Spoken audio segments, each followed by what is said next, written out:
Okay. Norm Macdonald. Norm Macdonald, man. Yeah, man. He's been around a long time. Definitely. Yeah, he has. He really has, bro. Saturday Night Live. Weekend Update. Classic. All the characters he played on Saturday Night Live. Ridiculous. Stupid, man. Stupid funny. Yeah, it's classic, man. All the movies. Yeah. You know what I mean? Dirty Work. Yeah, man. Classic. With the dog. Classic Dirt. Oh my god. Man. Kind of like a master of the characters. You know what I'm saying? He definitely. He fit right in any role. Oh yeah. Love Norm Macdonald, man. But he's got, he's been in like some hot water recently. I don't know about recently, but you know what I'm saying. Okay. Yeah, something like the Me Too movement, something like that. Something, man. I don't know, but he needs to. Like the Roseanne show. Yeah, I don't know, man. He needs to be back. He needs to be back on stage doing his thing because he's fucking hilarious. I want to see new Norm Macdonald stuff, bro. Okay. You know what I'm saying? Okay. Now I haven't seen too much of his stand-up. I haven't. I've seen a couple. You know what I'm saying? He's been because he's been like I said, he's been around. You know what I'm saying? Definitely. I've seen him stay. I think he stood up. He did like a stand up for like David Letterman or something before David Letterman retired. Really? Okay. Yeah, man. He was hilarious, man. And I think that was like when he was older. You know what I'm saying? Really? Okay. He's been around though. Okay. But yeah, Norm Macdonald. This is alcoholism. Alcoholism. Yeah. All right. I'm struggling. All right, here we go. Norm Macdonald, alcoholism.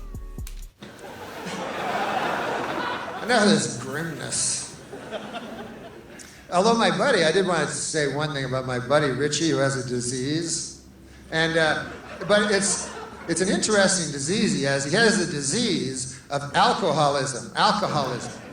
And he came to me, and he told me, and I like to look, I'm the kind of guy who likes to look at the bright side of things, So I told him, I said, Richie, it's true that you have a disease and everything, but I think you got the best one.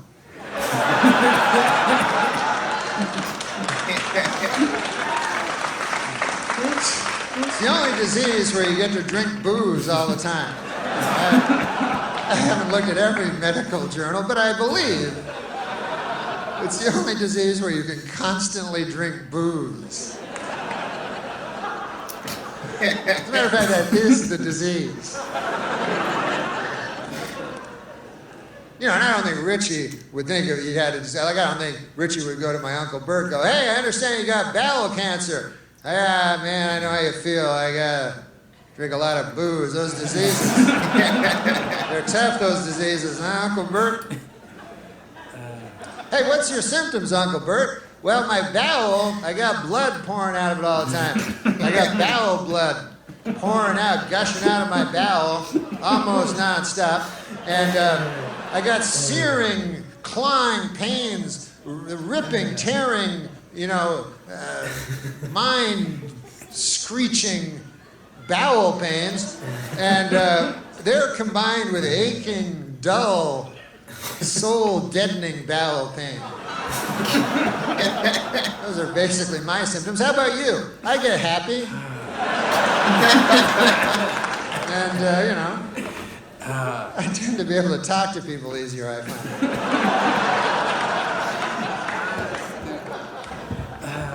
Sometimes I will meet a lady at a bar got the same disease as I do, and I'll fuck her. But, that's in the latter stages of the disease, Uncle Bert. You gotta realize that. You know what I mean, Uncle Bert? But but listen, man, I don't minimize what he does though, because he admits that he's an alcoholic and that he's weaker than a bottle, and that ain't easy to do. I couldn't do any of that shit. I'm too proud, you know what I mean? I got too much pride, like they say in the scriptures, pride goeth before the fall, and he can somehow, it's a very beautiful thing he does. He goes to Alcoholics Anonymous, and he says, right in front of them, he says, he goes in front of a whole room full of people, and he says, I am an alcoholic, which I know does not sound that anonymous. I didn't name the group, but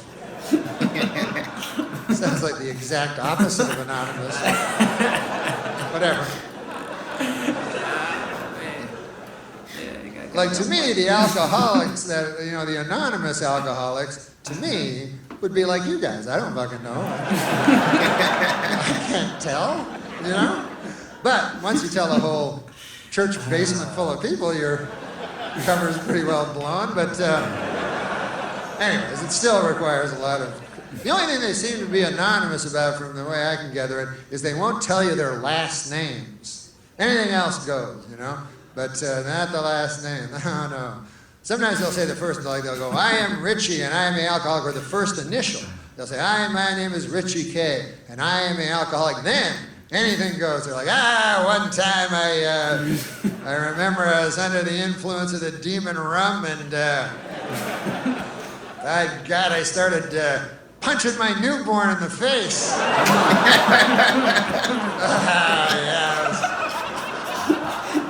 I looked down at my fist and it was all bloody with, I don't know what it was. It was either from my knuckles or my son's skull. Yeah. I'm not telling you my last name. That's none of your beeswax. As far as I'm concerned, a man should have a little, Ever tell you about the time I blew a dog for a pint of gin?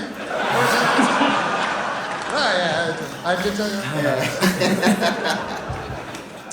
First initial's K, I'll give you that much. Richie K, but I'm not going to tell you the last letters. Plus you can memorize my face. But other than that, I would like to keep this completely anonymous. If there was just a way I could...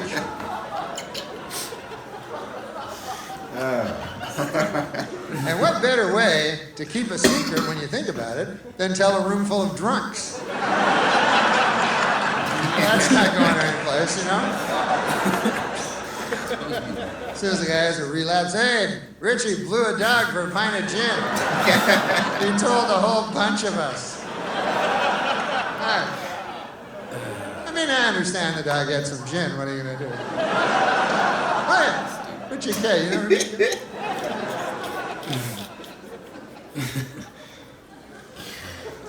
Jesus. But I don't drink myself, It's not because I'm no big guy. I'm just afraid, I fear everything, And so I'm afraid to and stuff. But I used to. Now I don't drink. And when you're with people that drink, it doesn't work out. That's why that designated driver thing, I don't think ever worked out.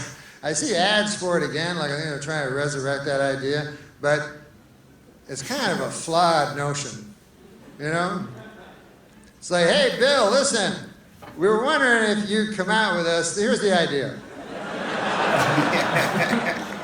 We want to go out and drink. And then we were hoping you'd come with us and not drink. How's that sound to you? We're going to go to a bunch of different bars. Nobody want to do that shit. And then you come with us and not drink. Uber. Lyft. Also, we're not going to be driving. You're going to pick us up at our different houses, go to a bunch of bars, not drink while we drink, and then drive us all home. How's that sound to you? That sucks. That shit sucks. I was like, I don't know. What's the catch? It sounds too good. Some sort of... That's why Uber and Lyft was invented. Because the designated driver became... But I don't drink, and if you don't drink, I'll tell you something, bars are not a lot of fun because, when you think about it, fucking all it is you're just sitting at a big oak table for 4 hours. That's not fun unless you're drunk. And then everybody else be drinking, you know what I mean? So their fun is going up and up and up, It's rising. Their fun is escalating while your fun is staying exactly the same. And then by the end of the night, you don't even know what the fuck they're laughing about. Just everybody's laughing. And then they start resenting you for it. I've seen that, man. Drunk people do not want a not drunk guy there. I know that. I've been there so many times. It always ends the same. Guy comes up to you and goes, hey, what's the matter with you? Cheer up.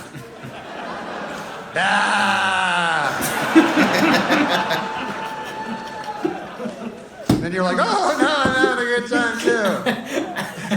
Don't take a wild swing at me when I'm not looking. I'll be driving you home later. This is a lot of fun.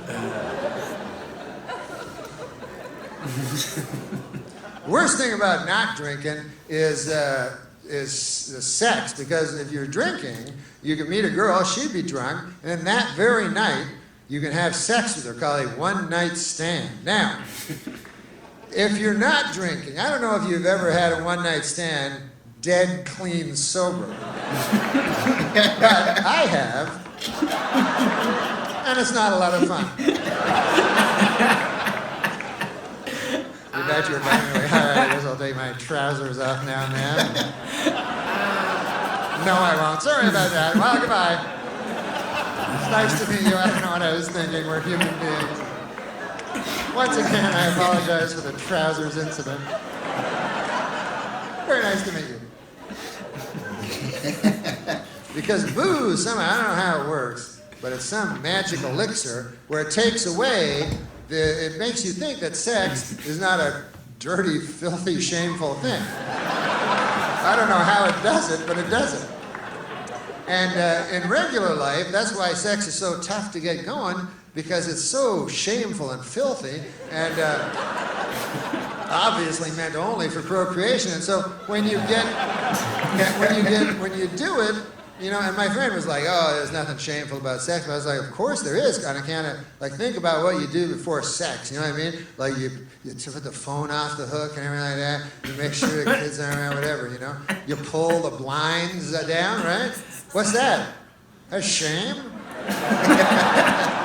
That's what blinds were made for. Pull down, shame. You don't pull the blinds down when you're making a nice cherry pie for old Witta Hamilton, huh? I notice they stay up for that. Poor old Witta Hamilton.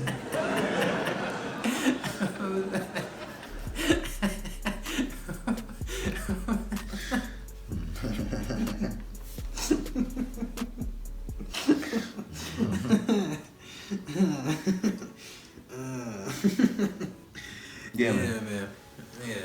Yeah. I'm Macdonald. He said dead, cold, sober. Oh man, yeah. Man. Alcohol is like the elixir, bro. Like it solves most problems. Yeah, it can, man. It can. It suppresses them. Yeah. You know, especially. You know, just put them away for a later time. If you don't come back and handle those things, like, you know what I mean, straight up, you gotta handle them. You can suppress things for a while, but they will eventually rear. You know what I'm saying? They ugly head. They will. Yeah. They will, man. And then Alcohol Anonymous. First name and then last, or the first letter of the last name, and you can say anything, bro. They say all kind of shit. You killed the baby. To my hands were bloody, and that was just wrong. Can't say nothing. That was just wrong. It's anonymous. Yeah, man. Yeah. I don't think, you know what I'm saying. I've never like as far as like drinking, I don't think I've ever been like blacked out drunk, bro. Yeah, like blacked to where you just don't. Well, I mean, blacked out is so many levels. Like you blacked out somewhere is something different. Blacked out drinking at the house. Well, blacked out, that's falling asleep. You know, I fell asleep at the house. Like I've gotten drunk and fell asleep on the couch. You mostly get the spins or something. You lay down in bed. But I haven't like went to a bar and drank and then like woke up in the bathroom or some shit. Yeah, exactly. You know, so that's just me. You know what I'm saying? That's happened to you? No. It's never happened to me. Never happened to me. But you know, this happened to many people. I've seen. Oh yeah, I know people that. I'm like, how the hell? I know the nigga that. You know what I'm saying? Like, he got so drunk, he was at a bar, and like, he fell forward and knocked out the front, his whole fronts, all his teeth. I guess it's just... That's drunk, bro. I don't want to get like that. Nah, man, nobody should be sloppy drunk like that. You should know your limits. And when you're like that, I guess you just don't know your limits. Or you just having that good of a time, it don't matter. Now, have you reached the stage of alcoholism? If you Nah. if you blacking out drunk I mean, multiple times? I would say yeah. I would say you've probably. I mean, no. If you're not doing it, if you're doing it on purpose, then I mean maybe you don't have alcoholism. Maybe it's not a problem for you because you're doing it purposely. So I'm guessing you're doing it, picking the times and the places. Well, I mean, everybody's doing it purposely. But if you're blacking out uncontrollably, then you may have a problem. You know what I'm saying? You probably do have a problem. Yeah, you know what I mean. You get to check out. Alcoholism is Then very every serious. weekend you blacking out Yeah. because of alcohol. Yeah. You have a problem. That's a serious thing, man, and it's nothing to play around with. I like to Seek drink. help. I like to You drink. seek help, but But I just, I don't like to get sloppy. Nah, Get sloppy. Get sloppy. Nah. And it's different, alcohol, you know what I'm saying? Like Yeah. weed, it doesn't you know what I'm saying? It's not gonna make you sloppy. Yeah. If you drink enough liquor, bro, you're gonna be. Yeah. I've seen. You know what I mean? Yeah. You know what I'm saying? So I mean, alcohol is legal, and when you can drink one beer, can't be behind a car, and you can crash. But you know what I mean? But it comes to tolerance levels, and as far as the weed goes, I mean, it really is the same thing almost. You know what I'm saying? Almost the same thing. I mean, I hear a lot of cases where people can drive and smoke. Alcohol's, you know what I'm saying? But that's not you know what I mean? But when you're drunk, I mean, it's different. Different people. Some people yeah. can take. You know what I'm saying? Have a high tolerance for alcohol. Yeah. Some people have a high tolerance for marijuana. Yeah. You know what I'm saying? And vice versa. You know, it is. You know what I'm saying? It's whichever one you choose. It's your decision. You know what I'm saying? Yeah, man. But yeah, I never got that alcohol anonymous. You know, just like he was saying, like you say your name. So is it? Well, you don't say your last name though. Well, it's not your last name. But I mean, and you really don't have to say. You can make up a name. I guess you could. I'm Christopher Columbus. Everybody should make up a name if they go there. I guarantee you. Because then that would make it anonymous. Not just like he says. Yeah, 95% of the people would go up in there and make up a name. Yeah. I would. Now, Yeah. about to be. Yeah. My name is I'm Jim Bob. Lil John. Little John. My name is I don't know. Michael Jordan. I'm not about to say. I'm about to say Frank up in Alcohol Anonymous. My name is Frankenstein. Oh, I'll say Frankenstein. Nah, I ain't saying Frankenstein. Yeah, man. They figured that shit. Use a fake name. But it's alcohol. But okay. It's not anonymous. Another question. Is alcoholism? Do you consider that like a real disease? Because I think he was basically saying in the beginning he was saying like he had a I don't know if it was his uncle. Yeah. His uncle. Yeah, he was saying his Uncle Bert. Well, he called him his Uncle Bert. So yeah, Uncle Bert. Yeah, Uncle Bert. Uncle Bert that was sick and had some bowel cancer. Yeah. Like I mean that. And he's comparing alcoholism to bowel cancer. To a cancer, I mean, alcoholism. I don't know. Like I don't know if it's actually, it's not like a cancer because I don't think you can't. Alcoholism doesn't just form in the body. You know what I'm saying? Bowel cancer, I think, forms in the body. You know what I mean? So alcoholism. I mean, it's a serious thing. I guess you become to that stage. I think it's probably something in stages that you get to. I believe, yeah. You know what I mean? When you reach that stage, when you're dependent on it. You know what I'm saying? And then but then it gets serious because alcohol can shut down the liver, can damage a lot of things in your body, so it can. I think when you get to that stage, I think it medically, I think it is a disease once you get to that stage, bro. Yeah. Once you get to the stage to where you have to drink it, you know what I'm saying? Yeah, definitely. It becomes a diseise, and it takes over the body. Definitely, not a laughing matter, but definitely alcoholism. Yep. But yeah, Norm Macdonald, man, he is. I want to see him more, man. Definitely, man. Definitely. Funny dude, man. I want to see him more. Very funny. Very funny.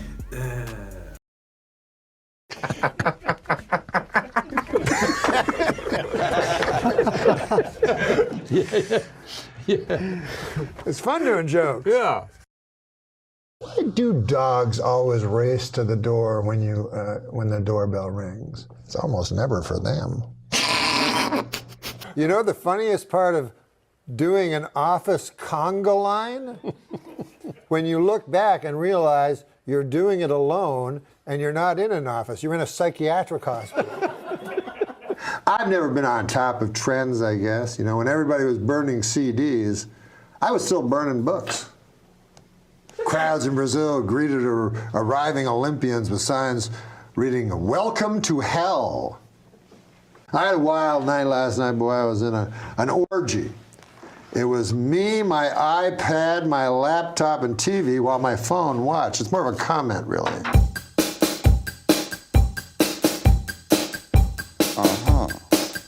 I'd like to take this moment to say I endorse podiums. That's a product I can stand behind. What about this one? This is for you. Yesterday I had a picture framed. Now it's doing time upstate for armed robbery. Well, listen to this. Catherine Zeta-Jones admitted she is bipolar half the time. She's deliriously happy, and the other time she has to suck an old man's cock. That's dirty. Come on, man. A new study shows that most men can identify a gay man by his face alone. It's the face that's buried in another man's asshole. Hey, how about this? The Dalai Lama said that killing in the name of religion is unthinkable. Hey, thanks, Dalai Lama. I'm sure everybody will fucking listen to you.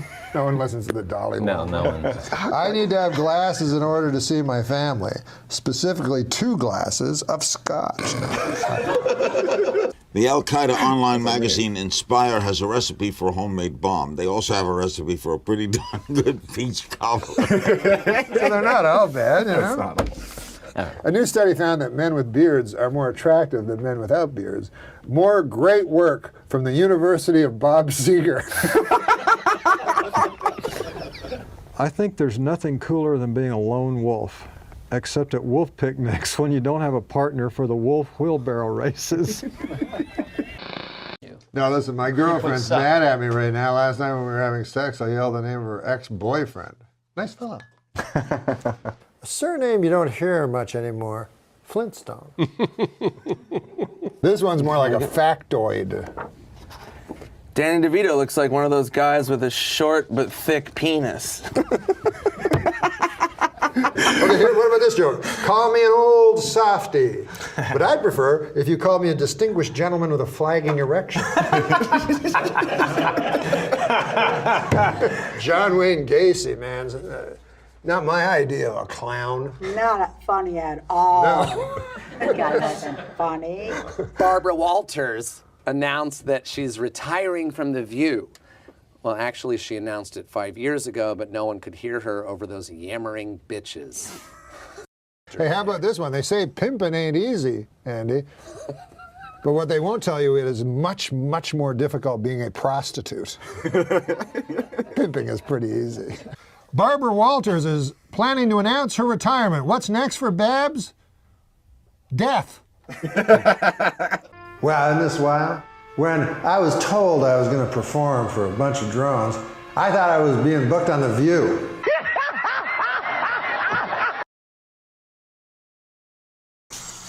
You ever read a book? Oh, you read that communist thing? Yeah, I read the Marxist manifesto. Who was the better man? Okay. Dr. Martin Luther King? Stalin. Hey, by the way, I've noticed the term adult toy always refers to something you can shove up your asshole and never like a big race car, like for a grown-up. Another good observation. Growing up, I never would have believed that one day I'd need a computer just to masturbate. It is strange when you think about it. In my opinion, if you're going to fight the war on terror, a good place to start would be this nation's haunted houses. You know, I may have told you this, but my doctor's getting very rude. The last time I went to him, he said, open your mouth and say oink. I remember, sometimes they get so PC about these things. That movie, The Last of the Mohicans, and they had a big protest. Apparently they weren't using any actual Mohicans. Anyways, white girls who wear big hoop earrings may be guilty of, quote, cultural appropriation. And they risk getting a curse put on them by peeved gypsy fortune tellers.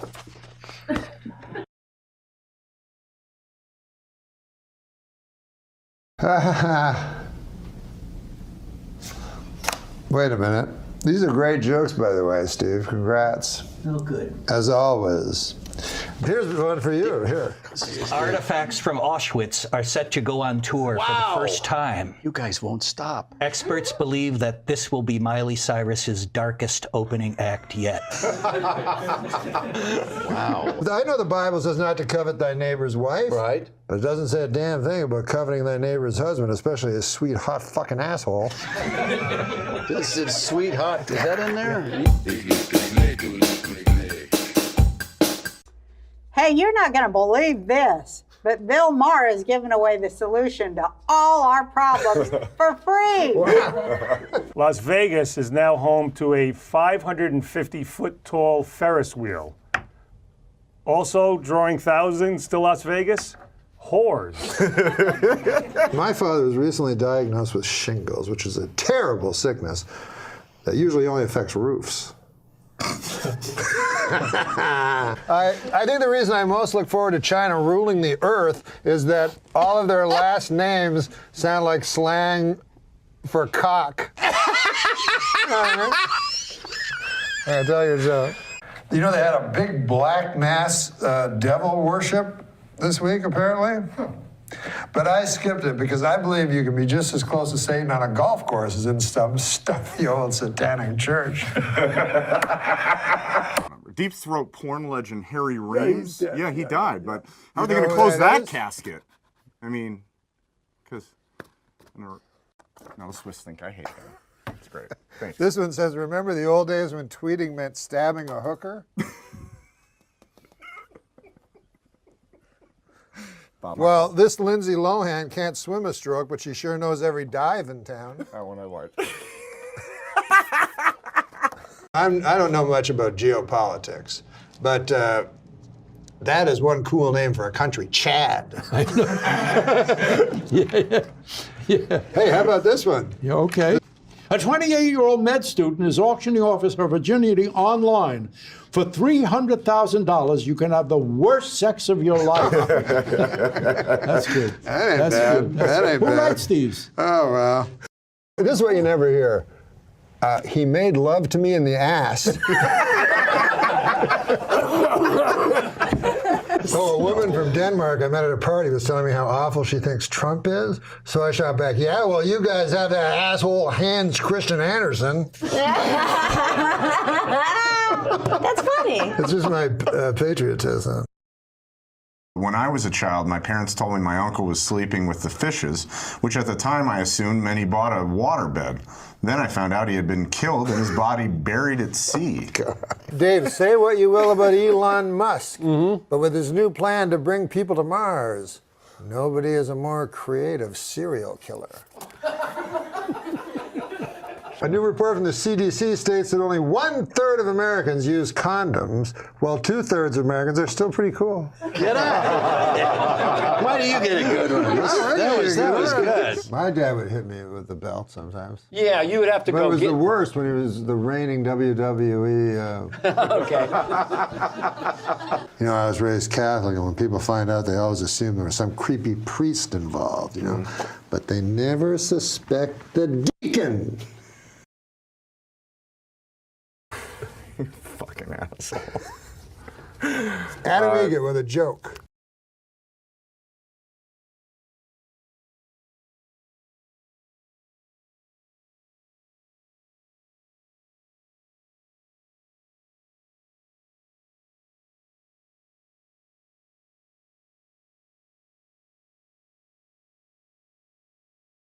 You have a dog? Do I have a dog? Yeah. Well, you know what they say. Nature abhors a vacuum. I think that was Newton. Nature abhors a vacuum. But so does my dog. Yeah, I have a dog. Dance like no one is watching. Sing like no one is listening. Love like you've never been hurt. And fuck like a goddamn retard. I said the word retard. Still booking the store. You're booking the Comedy Store? Yeah. Where you can buy comedy. It's not that kind of store. Yeah. I don't do a lot of... I don't like to sell my comedy. Again, it's not an actual store. That's just the name. It's just a comedy club. Mm-hmm. Oh, I like this. I like the theme that this one has. A man in Taiwan reportedly cut off his own penis to win an argument with his wife. That reminds me of that episode of Everybody Loves Raymond, where Raymond forgot Deborah's birthday and had to cut his own cock off. All right, a Las Vegas woman was arrested after hiding a stolen Rolex in her vagina. Well, now Bruce Jenner's just gone too far. I don't understand.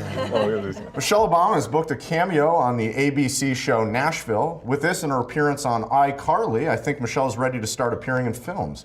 May I suggest my favorite film series, Black Ass Fuckers? It's actually... That's too dirty. Let's do a nice joke to clean it up. Opinions are like assholes. Neil Patrick Harris wants to stuff... You should let me read this ahead. Oh, how about this? College freshman Scott Damerow, Larry, set a new world record by using his head to bust 142 eggs, and he now officially holds a place in the Guinness Book of fucking retards.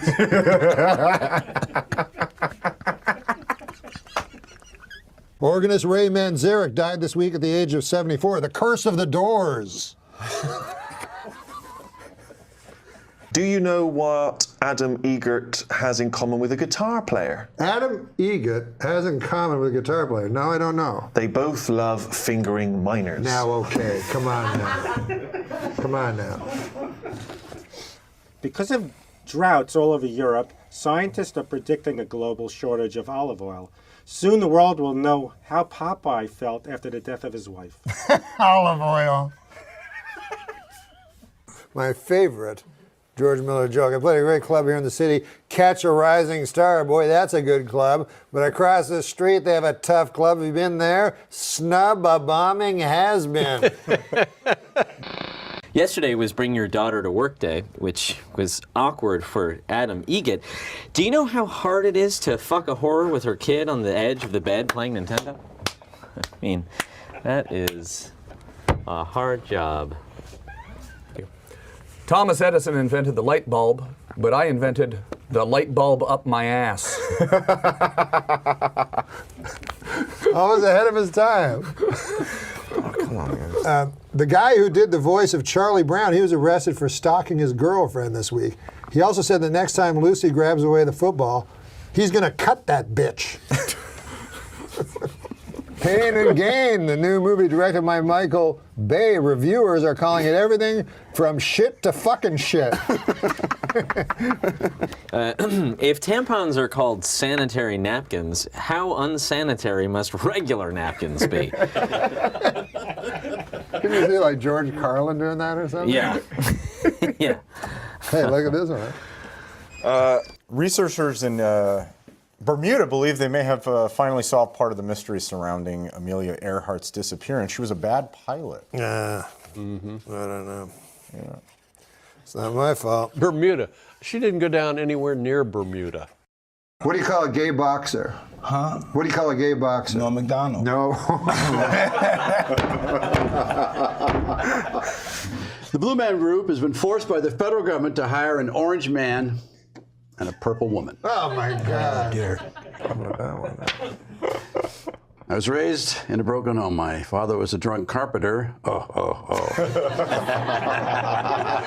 One of the most popular documentaries on Netflix is Jiro Dreams of Sushi? Jiro Dreams of Sushi. I've seen that. That's very good. That's you a have? fantastic documentary. One of the least popular documentaries, Jiro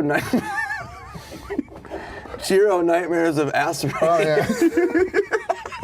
Yeah. Where do you get these jokes? Some guy. Here. This is an actual These are joke. Norm jokes. This is an actual joke. It's kind of a weird feeling watching the Flintstones lately. Yeah, it's weird. Watching Sprint. Sure, yeah, now, yeah. How so? With their Stone Age drive-in movies and their caveman bowling, it just seems so dated. It does in a way.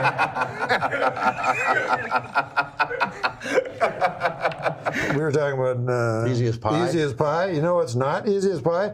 Baking and fucking actual pie. Does it say actually fucking in there? Now, do you know how to be Ed McMahon during this? Well, you have to read. Okay. I have to. Mount Baldy. Mount Baldy. Mount Baldy. Mount Baldy. Yeah, Mount Baldy. What did Yul Brenner's wife do on their wedding night?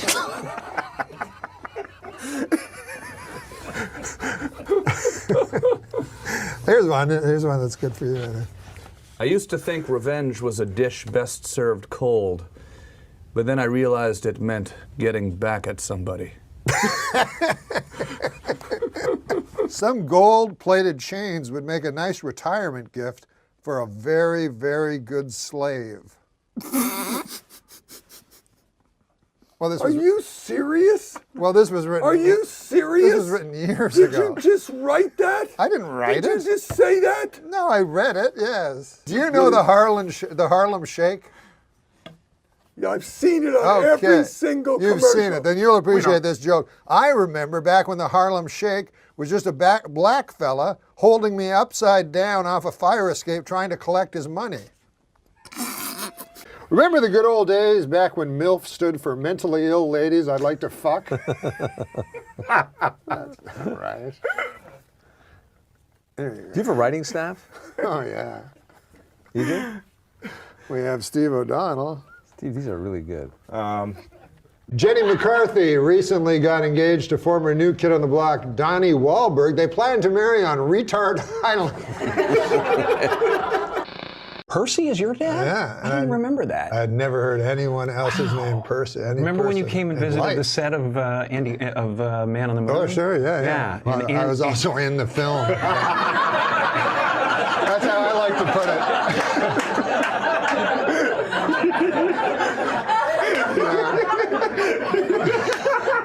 I know I'm not the most attractive. I know I'm not the most attractive man in the world. Matter of fact, when women look at me, I can tell they're overdressing me with their eyes.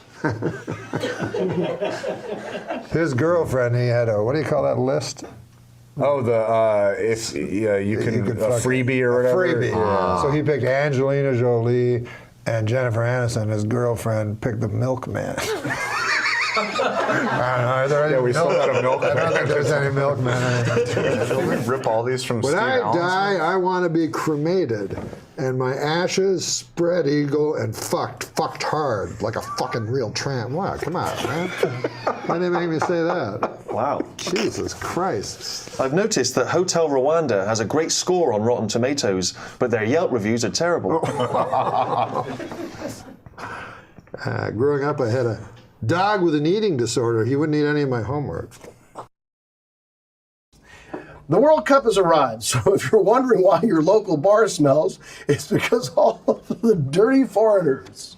How many comedians does it take to screw in a light bulb?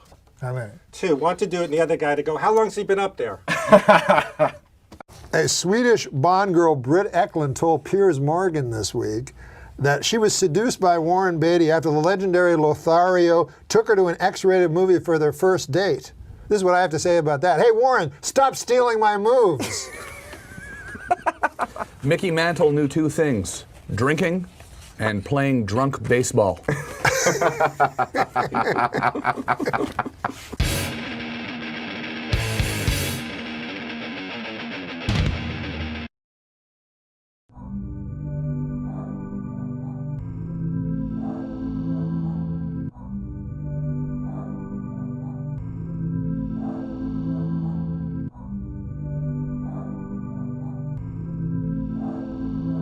You know, I know the scriptures say, judge not lest ye be judged, but you know, I'm just gonna come out and say it. This guy's a real jerk.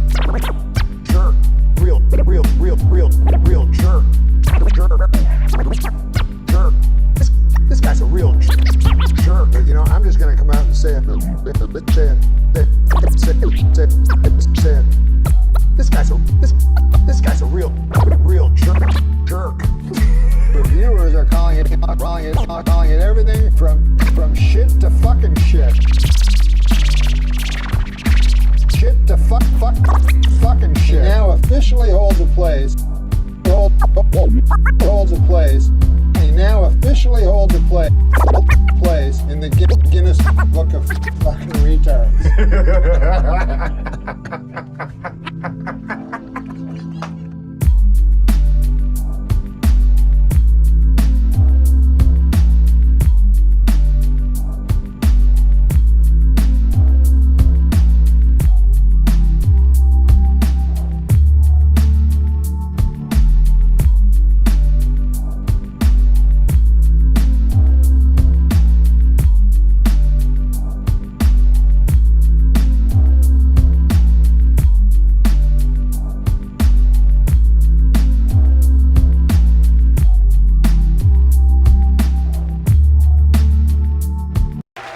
Got too many teeth, that's the problem. How many teeth do you need, really? Hey, 5, 6? You get along with that. You could eat a sandwich with that. But a lot of them, you don't even know what they're for. I got 2 big fangs sprouting out of my gums over here. The hell you said, hey, you don't need fangs. You're a civilized person. You don't need to rip the throat out of a gazelle to get a meal anymore. Thank God those days are gone. But I'd be missing it too. Although you don't really miss it, because you got a lot of teeth, But the only time you miss, you look bad. You ever see a guy no tooth up in the front there? You got no tooth? Man, then you look like a dork, boy. As soon as you lose that, that's all that separates you from a dork. That tooth right there. Man, you lose that, man. You could be the smartest guy in the world. Just look dumb. People think you're dumb. You could be like a big nuclear professor, the top nuclear professor, and you got no tooth there, And you're talking to other nuclear professors going, look, other nuclear professors. And you got to, look, understand what I'm telling you, that fusion can only be transmogrified in a cold-induced People go, hey, talk to us when you get a tooth up there. I can't listen to that. You got no tooth.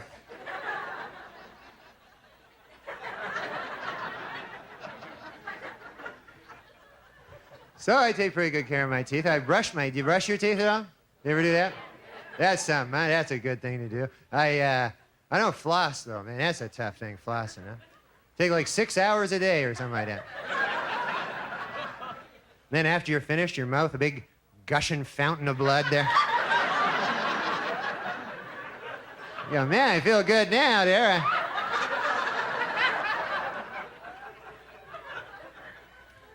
But I tell my dentist I floss, so I always tell him, just lie to my dentist, He goes, Norm, have you been flossing lately? And I go, yes, floss.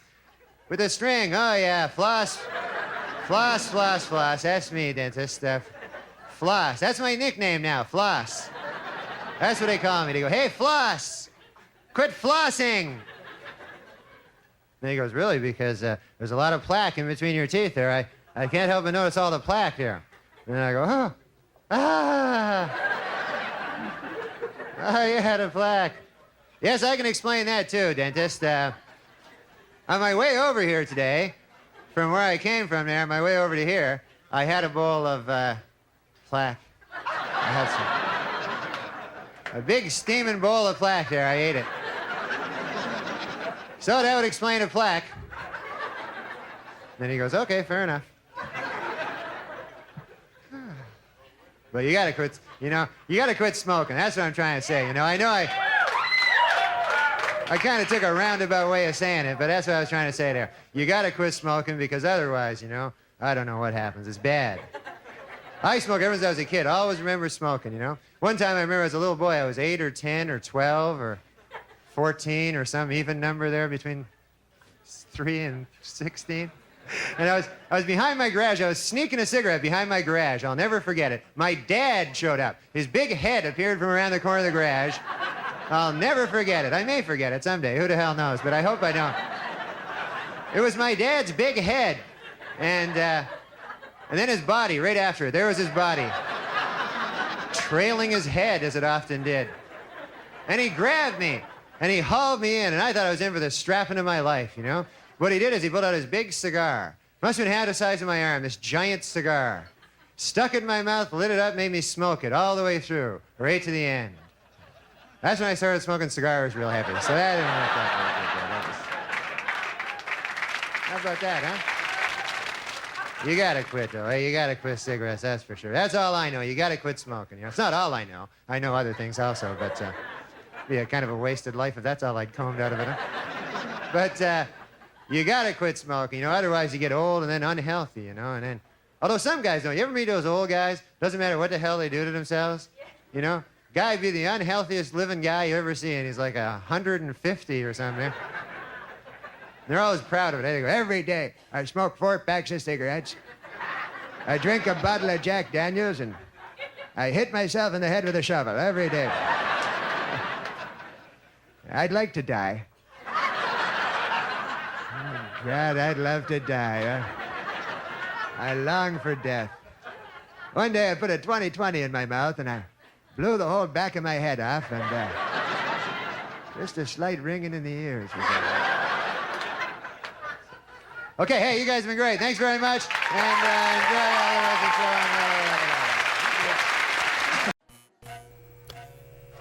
You may take your seats. That was kind. God damn. You threw me off.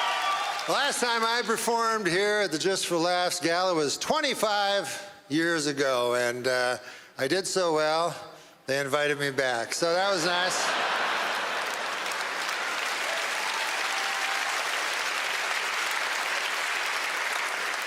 I love Montreal, my God, and call me an eternal optimist, but I really believe in my heart that this is the year that the Expos are finally going to win it all.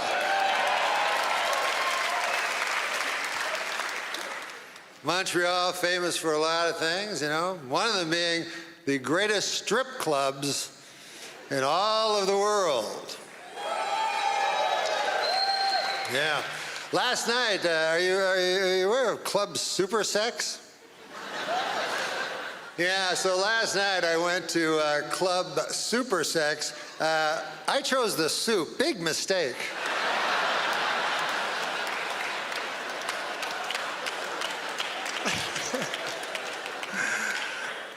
Hey, big election coming up, and in Canada, this is the difference in elections in America and Canada, is elections in America mean something.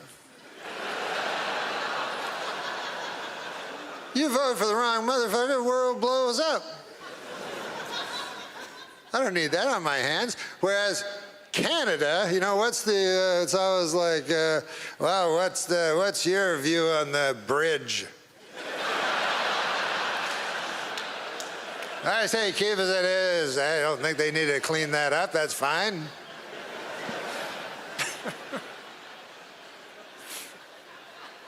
It was easy when I was young to vote because it was simply, you just didn't vote for the French guy. It couldn't have been an easier choice. As a matter of fact, I almost feel like coming back this fall just as an homage to my late father and not vote for Trudeau. My dad did not like Trudeau. Trudeau was my hero, though. I loved him, And since I've come back, I've been watching the news and everything. I've been seeing Justin, And I thought, by God, this Justin kid, he must be brilliant because his father was Pierre Elliott Trudeau. But then I forgot, he's got a mother. So that's kind of evens everything out.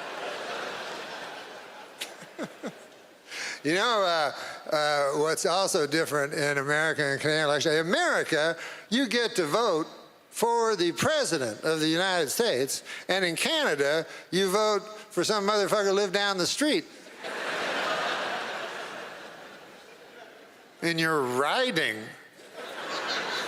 Whatever the hell that is. So then, that guy, he goes to the House of Parliament, and he's like, oh, wow, this is big. And then the speaker's like, all right, well, what are we going to talk about? Anybody want to bring an issue? And then your guy's like, yeah, our bridge ain't looking too good. The speaker's like, what the fuck are you talking about? I go, no, I'll sit down. Sorry about that, Anyways, hey, how about that Caitlyn Jenner, huh? I personally have great admiration for Caitlyn Jenner because, back in the year of our Lord 1976, when I was a teenage boy, I saw Caitlyn Jenner here at the 1976 Olympics. She went by the name of Bruce back then. And she won the decathlon. And this is what I think. I think what a wonderful time, You see, it's all timing, you know? And now imagine how great it would have been for the transgender community if, when awarded that gold medal, Bruce Jenner said, "Hey, I'm a lady." And people go, "God damn, the greatest athlete in the world is a lady." Would have really vaulted it, but no, he waits.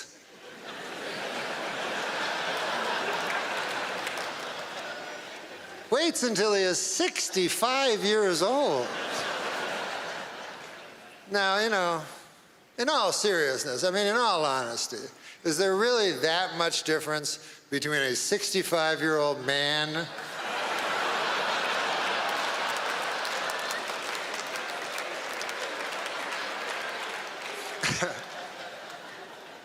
Well, I hate to bring it up, the elephant in the room. There's no elephant in the room, by the way, don't panic. What if there was an actual elephant in the room? I'm like, I don't want to bring up the elephant in the room. Yeah, no, go ahead. No, seriously, yeah. I think I should bring up there's an elephant in the room. No, go ahead. No, the elephant in the room, of course, here we are at a comedy festival. And of course, this was the year of Bill Cosby. And this was tough on me as a comedian. And I'm sure on many of the comedians you'll see here tonight. Because, you know, there's a trailblazing comic, Mr. Cosby, you know. And I remember growing up and listening to albums of his with my dad. And by God, I loved him, you know. And I tried to emulate. Really loved Bill Cosby, you know, and so to have this happen just made me so sad. And, you know, a friend of mine said to me, he said, Norm, you know, the worst thing about it is the hypocrisy. And I said, I don't think that's the worst part.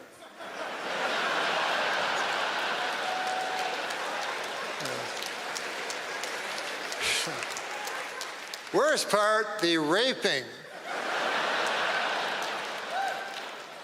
Then it would be the drugging that preceded the raping.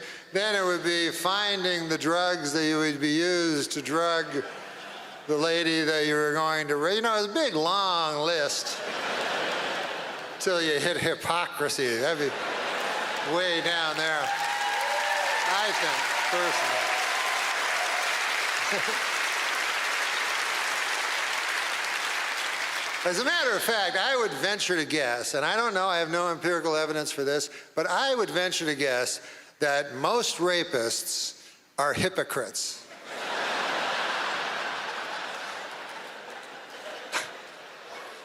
And there's a lot of rapists hanging around going, sure, I love to rape.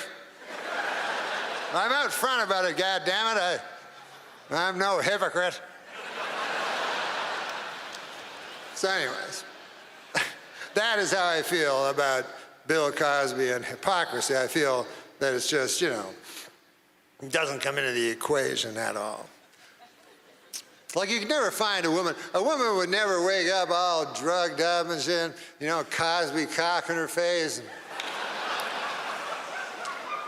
oh, goddamn, what is that, a Cosby cock or something? Looked like a Cosby cock to me. Hypocrisy!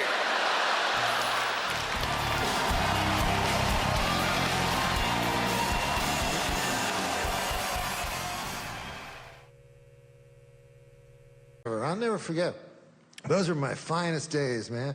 I love them so much. I remember, like, I'd go over to Sean Kay's house, and I'd have a stick, and that'd be the whole day. I go, Sean, I got a stick. He'd go, God damn, we go play. It was so much fun. And then one day, suddenly I'm in school. They're dragging me in. I remember there were tears, and I'm like, what the fuck? And there were these windows that made even, you'd look out the window, and sometimes you'd see the stick, you know? And you go, God damn, do these people's cruelty know no offense?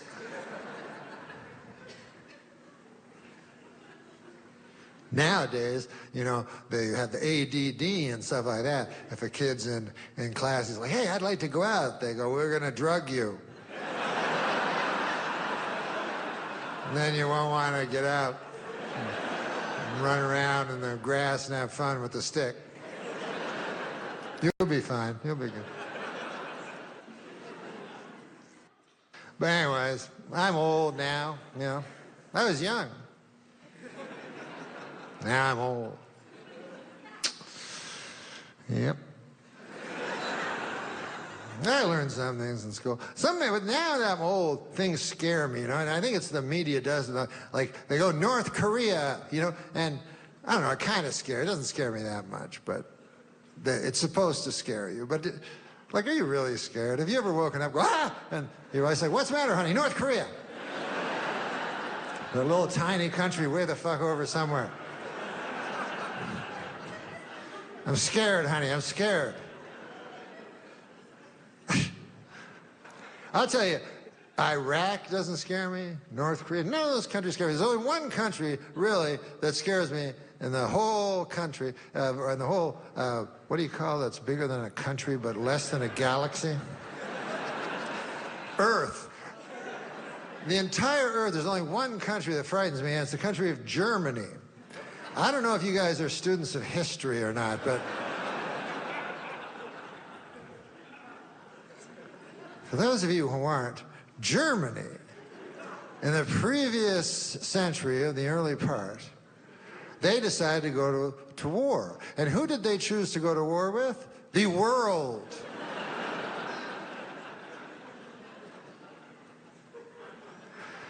So you think that would last about 5 seconds and the world would fucking win and, you know, that'd be that. But I think it was actually close. And then, I don't know how that worked, but then 30 years pass and Germany decides to go to war again. And once again, they choose as their foe the world. And now, this time they really almost win. So at this point, you would think the world would go, okay, Germany, you're fucking not a country anymore. All right? The fuck? You're not a country because you keep going to war with the world. And no one does. What do you think you are, Mars? Think you're Mars or something?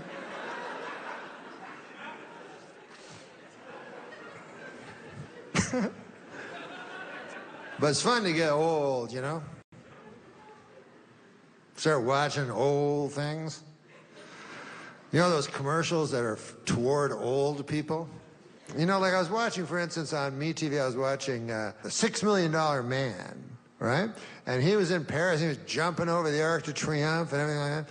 And then, just by luck or coincidence, they went to a commercial, and it was a commercial starring Lee Majors, the $6 Million Man, but as he is today, like an old man. So he's jumping over, and it was for the bionic ear. And it wasn't the real bionic ear from the show, it was a fucking hearing aid. So you see him jumping over the Arc de Triomphe, and then it cuts, and then he's in a studio, and he's like, I can't hear too good out of it. This one's no good at all. This one's all right. This one may as well not even be an ear. And you go, God damn, you can't help but feel sorry for a man like that. Because, you know, at one time, he got a phone call from his agent, you know, and he probably had all kinds of hope, you know. His answer is, hey, Jerome, my God, I haven't heard from you in 30 years. You got something for me? Well, let me guess. I bet I know what it is. It's that movie I wrote, The Return of the $6 Million Man, starring Ben Stiller. And then I show up as a judge for 2 minutes. Is that the one? No. Well, what is it then? No, not out of this one, nope. Well, was that? That's a hearing aid? Well, how much does something like that pay a fellow? It's funny you say that, Jerome, because when you say it, I realize that's only 1/10 what I used to get from a single episode of, no, I won't stop, sorry. When do they have to know by? Within the hour, huh? Well, I guess then I would say, yes, I'll take that. Jerome, I have to ask you this. Is there any way in the contract that you can put in that I'm sad?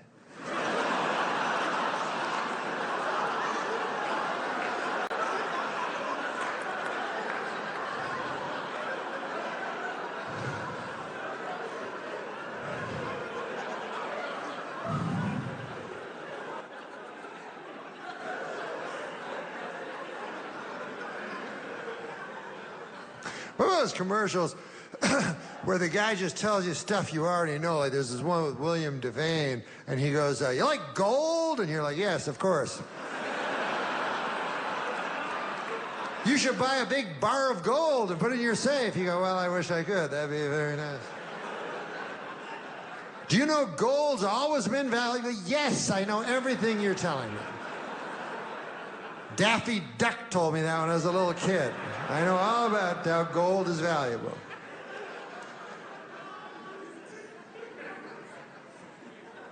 There's one that I don't understand, but it's called reverse mortgage. I never heard of one of these things. And it has a guy on it, and he goes, I'm a guy. And I want to tell you about reverse mortgages. You probably never heard of them, but you all know what a mortgage is. That's when you and your loved one, you get together a grub stake, you know, a little bit of money, and by God, you put it down on a piece of land or a house, you know? And then every month you pay what's called a mortgage, you know, which is some money to the bank. And then 20 years pass or 30, and you have a big party with your friends, and all your kith and kin come, and you burn the mortgage, and by God, you own a piece of the American dream. Anyways, this is the complete opposite. So, we'd be glad to send you some brochures. It's a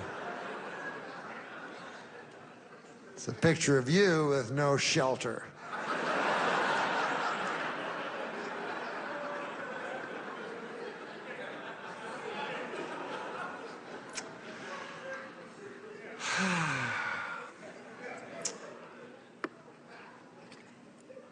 You know, I'm trying to be a better person. About the magic phone, Wikipedia.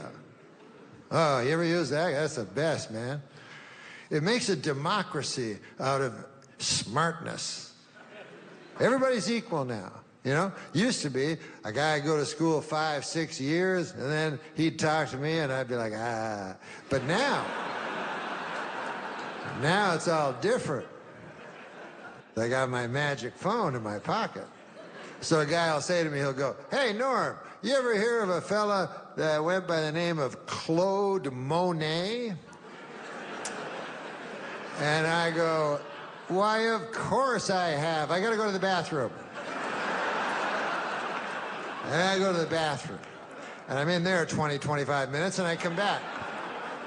I go, hey, listen, I was just, we were talking about Claude Monet, and I just wanted to say that, you know what I liked about him was his paintings. I liked the way he painted. He was a painter, and I loved how he used the paint to make paintings. And the guy goes, God damn, Norm, I've never been able to stump you in 2 years.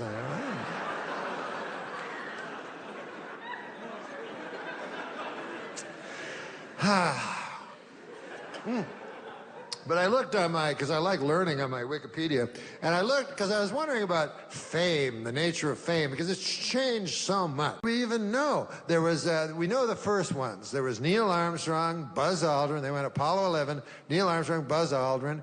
And even the third is hard to remember. His name was Michael Collins. And Michael Collins, in one of the just most unfair jokes. I don't know what it was. He got to go all the way to the moon, but not go on the moon.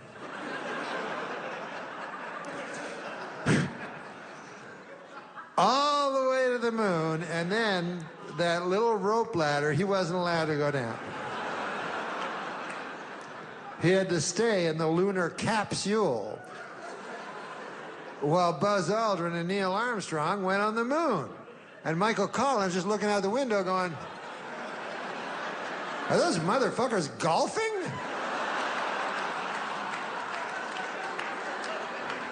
Good God, they're golfing.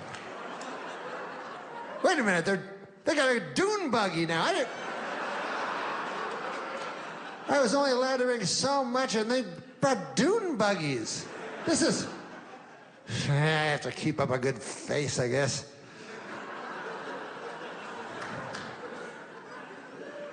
And then Buzz and Neil, I'm sure they were nice guys. They didn't want to hurt Michael Collins, you know. So they probably went back, you know, to the lunar capsule, you know, and Michael Collins was like, what do you think, guys? What was the moon like? What was it like? And they were like, it's all right if you like that kind of thing, I guess. I prefer the lunar capsule myself. I can't speak for Buzz, but I really do like the lunar capsule.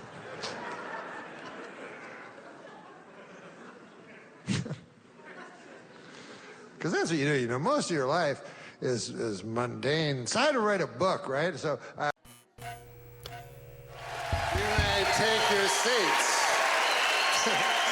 That was kind. God damn. You threw me off. Last time I performed here at the Just for Laughs Gala was 25 years ago, and I did so well, they invited me back. So that was nice.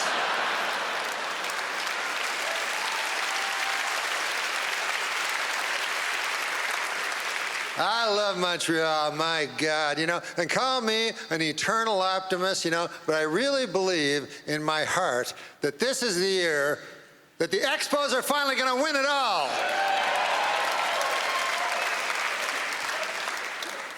Montreal, famous for a lot of things, you know, one of them being the greatest strip clubs in all of the world.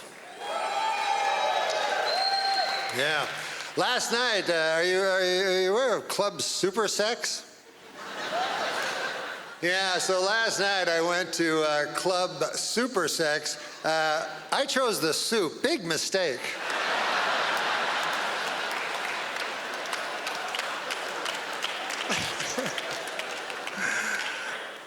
Hey, big election coming up, and in Canada, this is the difference in elections in America and Canada, is elections in America mean something. You vote for the wrong motherfucker, the world blows up. I don't need that on my hands. Whereas Canada, you know, it's always like, well, what's your view on the bridge? I say keep as it is. I don't think they need to clean that up. That's fine.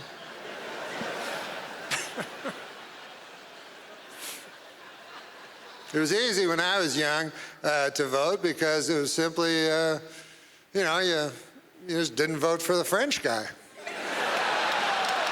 It couldn't have been an easier choice.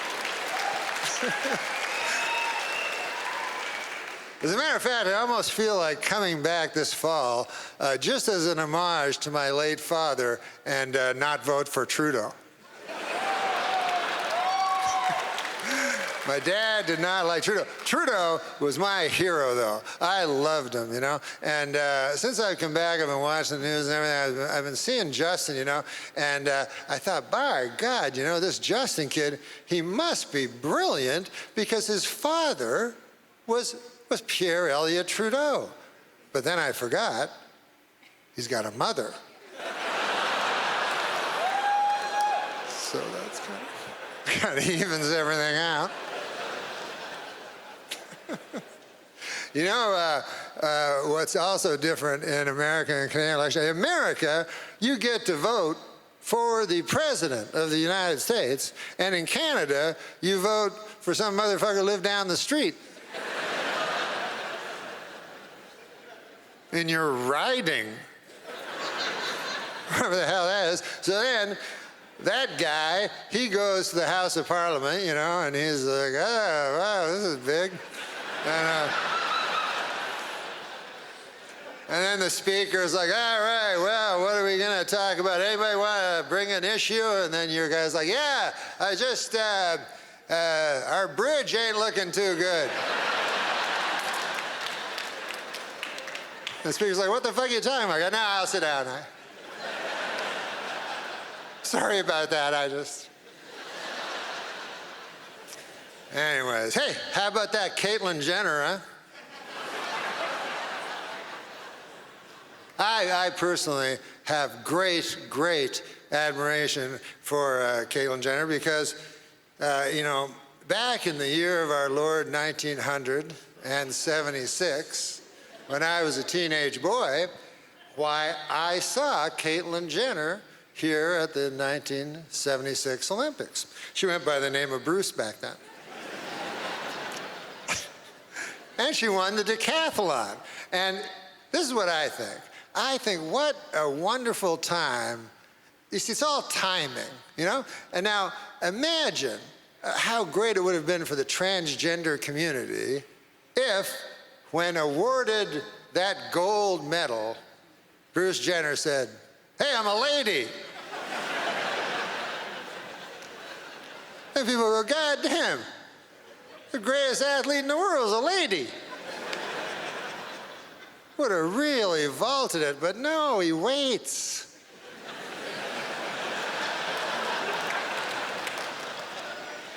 Waits until he is 65 years old.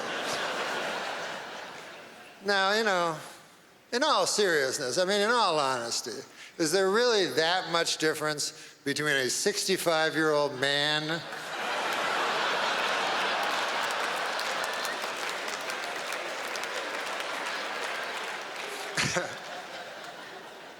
Well, I hate to bring it up, the elephant in the room. There's no elephant in the room, by the way, don't panic.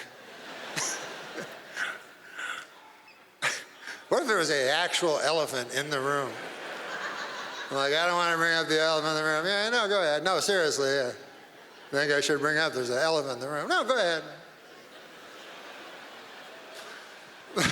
No, the elephant in the room, of course, here we are at a comedy festival. And of course, this was the year of Bill Cosby. And this was tough on me as a comedian. And I'm sure on many of the comedians you'll see here tonight. Because, you know, there's a trailblazing comic, Mr. Cosby, you know. And I remember growing up and listening to albums of his with my dad. And by God, I loved him, you know. And I tried to emulate.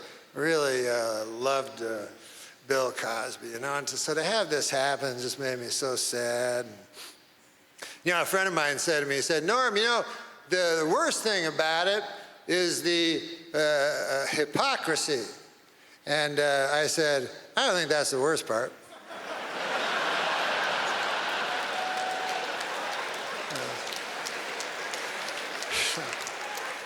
Worst part, the raping.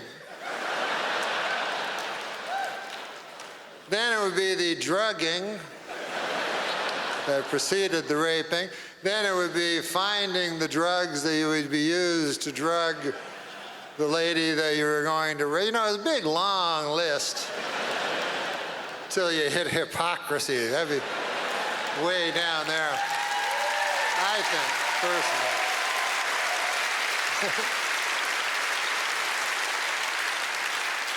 As a matter of fact, I would venture to guess, and I don't know, I have no empirical evidence for this, but I would venture to guess that most rapists are hypocrites.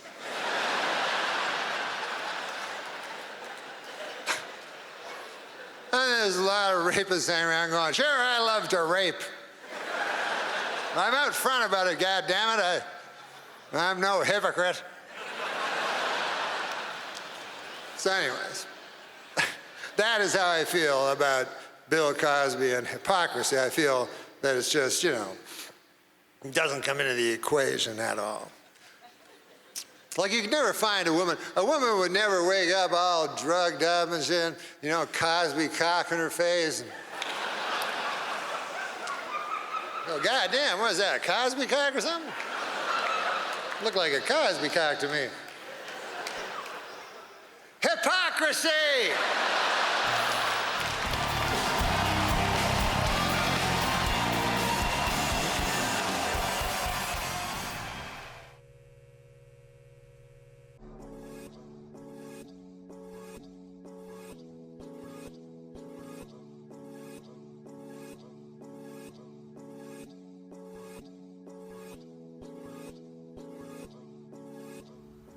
You.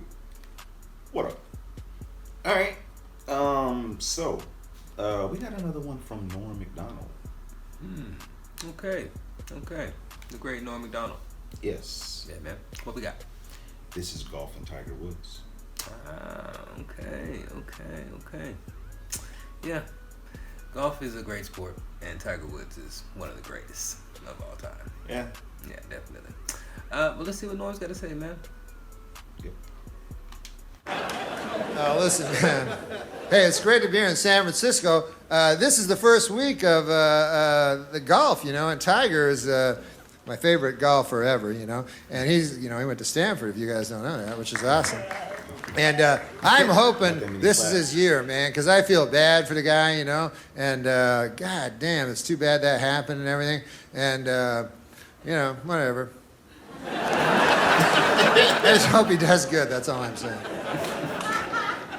It was funny, at the time it happened, you get so, naive about things, you know what I mean? Like I remember I was, outraged and everything. I don't know what the fuck I was thinking, I don't know what I thought his life was, but I remember at the time going, what?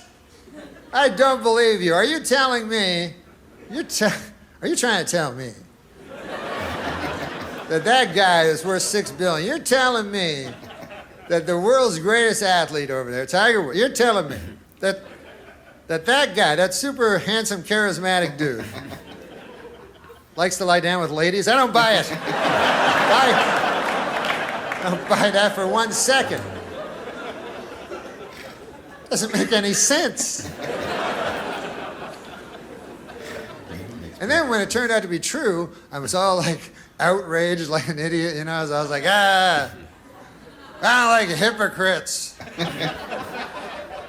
I don't care for that. He always presented himself in public as a golfer.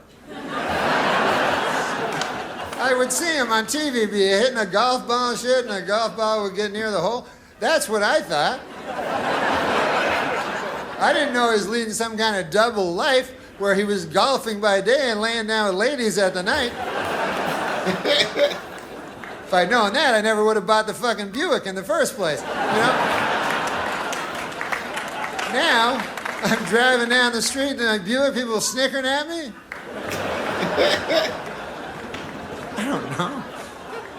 I don't know what I thought his life was. I try to remember back, because when you look, of course, it makes complete sense, what do you think? He's like, hey, Tiger Woods, I just won the Tiger Slam. Why, I've stepped from the claret jug and I've hoisted the Wanamaker Trophy. Here I am trying on my second green jacket. What should I do tonight? I know, I'll go back to my hotel room alone, all by myself. That'll be fun. I understand there's a Card Sharks marathon on GSN tonight. I'll invite Mark Calcavecchio over and we'll have a grand old time together. What the fuck? I'll just get some room service. Hello. I'd like to. Oh, hi. What's your name? Christine. Yeah, listen, I'd like to get a chicken breast sandwich. No, I don't want a blowjob to end all blowjobs. I want a chicken breast sandwich with a pickle. Can I get a pickle with it? Can I get an eighth of a pickle? Lengthwise sliced? So I would just have 1/8. Do you have anything like that down there? But see, I don't think that he's the people think of him as a sexual predator or something, But But I don't think that. I think the girls went after him. I don't think he's trolling through Perkins trying to find waitresses. I think it's like he's in Perkins with his lovely wife enjoying a piece of pie, and then he leaves, and then the waitress runs out and she goes, "Oh, you forgot this thing. Plus, I'll fuck you tomorrow if you come back." He's like, "Oh, okay." So he has the temptations of the flesh all the time, and so you got to take that into account, And Tiger, he's not like us. He's not like a regular guy. He's like a rock star. A regular guy, you know what I mean? He doesn't have that much. Like a guy like me and you, how many times would we have a chance to commit adultery? In our whole lives, we might have 10 opportunities, Probably think it's 10, probably only 6. But, so let's say it's 10. So we stray once. That's 10%, of our 10. Twice, 20%. Now, Tiger maybe had 60, 70 women. What about the 3 million that he didn't fuck, that he could have? You got to factor those gals in, Now, when you do that, I did it on a little calculator. It turns out that Tiger only had sex with 0.000000002% of the women. He could now. Statistically, that's 0%. From a strictly mathematical point of view, Tiger is the most faithful man who ever lived. That's my favorite. So, God bless him, and I hope he does well at the Masters, because, he's got he's trying to catch Nicklaus and Snead and so forth, and, I've wasted 16 years of my life watching the fucking guy, and he's got a date with destiny, and I'm not talking about some lady at the Spearmint Rhino. Literal destiny he has a date with.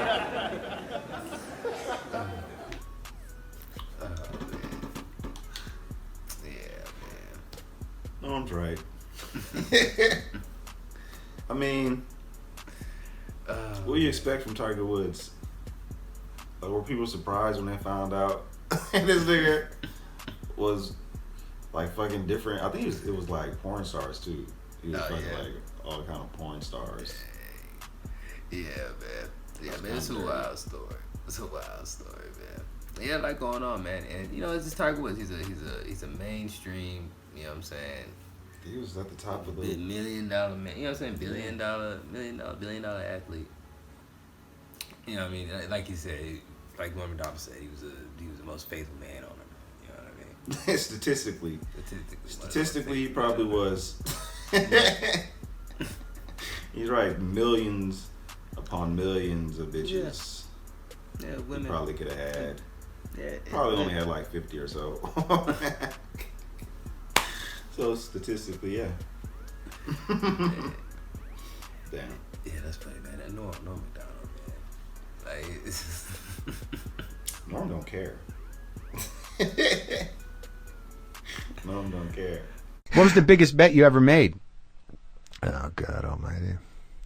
I don't know. I one time, the most I lost in one night, because 3 times I've lost everything that I've ever had. How do you do that? I mean, not morally, but I mean, like, how do you physically do it? Well, yeah. I mean, like, you make one more. Like, what is the process of that? What's the evolution?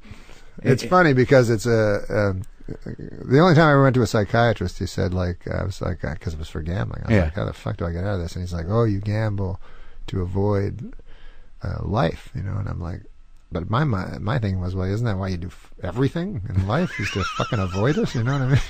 Like, it's too painful. Yeah. Like, why do you? So I said, but it's painful to think about, but because now it would be nice to have the money, but you just lose it by it's just like any escape, I guess. Because I was never a drug or alcohol guy, but like when I watch a game and I have a bunch of money on it, then I can understand what's going on. Nothing's ambivalent or anything about it, And there's stakes. There's stakes. You know exactly the rules. Yeah. You're completely involved, and you're completely escaped from your life. Yeah. Of the real. Yeah. The real fear. I'd rather fear losing money on a football game than ruminate all fucking night about my upcoming show illness. Yeah. Death. Oh, that. Yeah. No, not my show. No. My biggest problem is ruminating about death. If I could get over that somehow. And you do that regularly? I read fucking books about it and shit. Have you read that Becker book? Denial of Death. Oh, yeah? Yeah, it's my favorite book in the world. Oh, it is? Yeah, I have both. I have all his books. That's I'm getting his newsletter. And he's dead. He's dead. The Becker right. Foundation. It's helped me a little bit. Yeah. Well, that's the whole idea of that is the transference thing, that you to feel part of something bigger than yourself, to Right. define your life, and you can do with that what you want. I mean, it's better if it's God than gambling, I think, in some. God is the best. Yeah. So I mean, I that's what I'm trying to get to is God. Well, let's get to God piecemeal. So, like, you still haven't walked me through losing everything. Well, how you do it? Physically? Yeah, because you've got a house, you had a lot of money saved up, and then like, so you make one bet, and then you realize you're about to lose everything. Do you make phone calls to people saying like, I just need a little more? I mean, well, you kind of at the end of it, it's happening. I guess it's like I've never had substance abuse problems, but I guess it's like people that know they're going to hit bottom, Mhm. and kind of want it. Yeah, because it does it's exhausting. Yeah. To be obsessed with something. Right. So you are, I guess, trying to do it, trying to finish it off. Right. Finally. Because if you have $450,000 in the bank, whatever the fuck it was, and then you lose $400,000, you go, fuck it, I don't want to fucking have $50,000. Right. To remind me that I don't want money to remind me that I had more money. So that's how you do it. So that's how you do it. Yeah. And you did that 3 times. 3 times in my life, yeah. And how long have you been off it? I've been off it like probably 5 years or so. Yeah, and you're trying to get some spirituality in your life? I'm trying to, because the only real joy I get, other than I love watching comedy, but anything deeper than that is I read a lot of literature and stuff. I'm not educated, like I never had any schooling, and I don't read nonfiction much, but I read lots of literature. And like who? Tolstoy. Oh yeah. Faulkner. But the faith keeps coming up, and I'm like, these motherfuckers are smart. Yeah. I mean, like I was always like, Pryor's this fucking most deep, profound guy I ever fucking heard, from my limited perspective. And then all of a sudden I'm reading books, I'm like, holy fuck, this guy knows everything. Like I was reading Tolstoy, I was like, fuck, one word, one sentence, this guy. And so, but then I was like, why are all these guys, it all comes down to faith, it seems to every fucking great novel I read, it seems like faith is the only salvation. Yeah. So, but I don't know how to get it. Yeah. Yeah. Like I don't know how to just suddenly believe or surrender. I don't know how to do that. I'm too stupid or proud or pretend I'm smart or whatever. Or afraid. Probably afraid. Yeah. To surrender. It's hard. It's like this equation that your brain has to do where you realize that you have very little control over anything. That moment where you realize, like, just about all of it is out of my control. Yeah. And there's only 2 things you can do in that moment, which is either I'm fucked or it's okay. And how you support it's okay is with some kind of faith.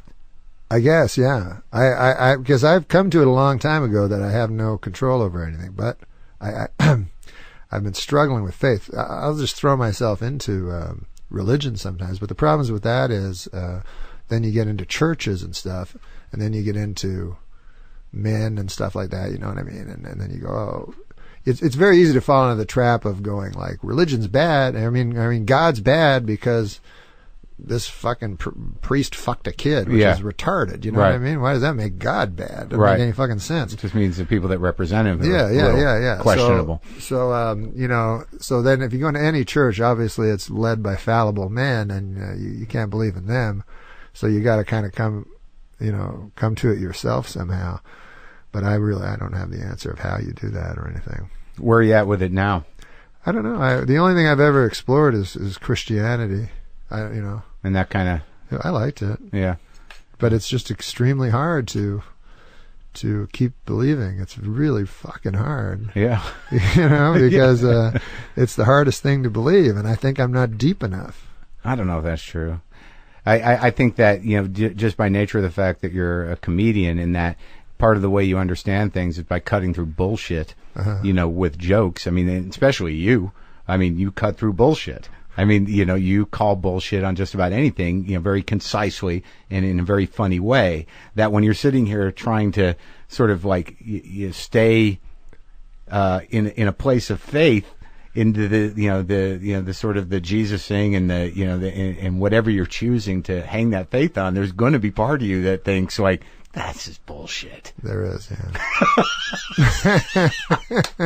Especially when it's specific like that. Yeah. But then I don't want to be a fucking idiot that goes like, sometimes you meet people, they're like, I'm spiritual. You're like, what? Yeah. They're like, I have my own thing. Yeah. I'm like, you work at Burger King. You figured out a fucking whole thing by yourself? Yeah, well, they've got their own thing that enables them to work at Burger King without hanging themselves. That's a pretty powerful guy. Yeah, I don't want to... I'm not going to, certainly, if I'm not going to accept Christianity, I'm not going to accept some fucking 17-year-old girl's fucking idea. Well, maybe you should just get a job at Burger King.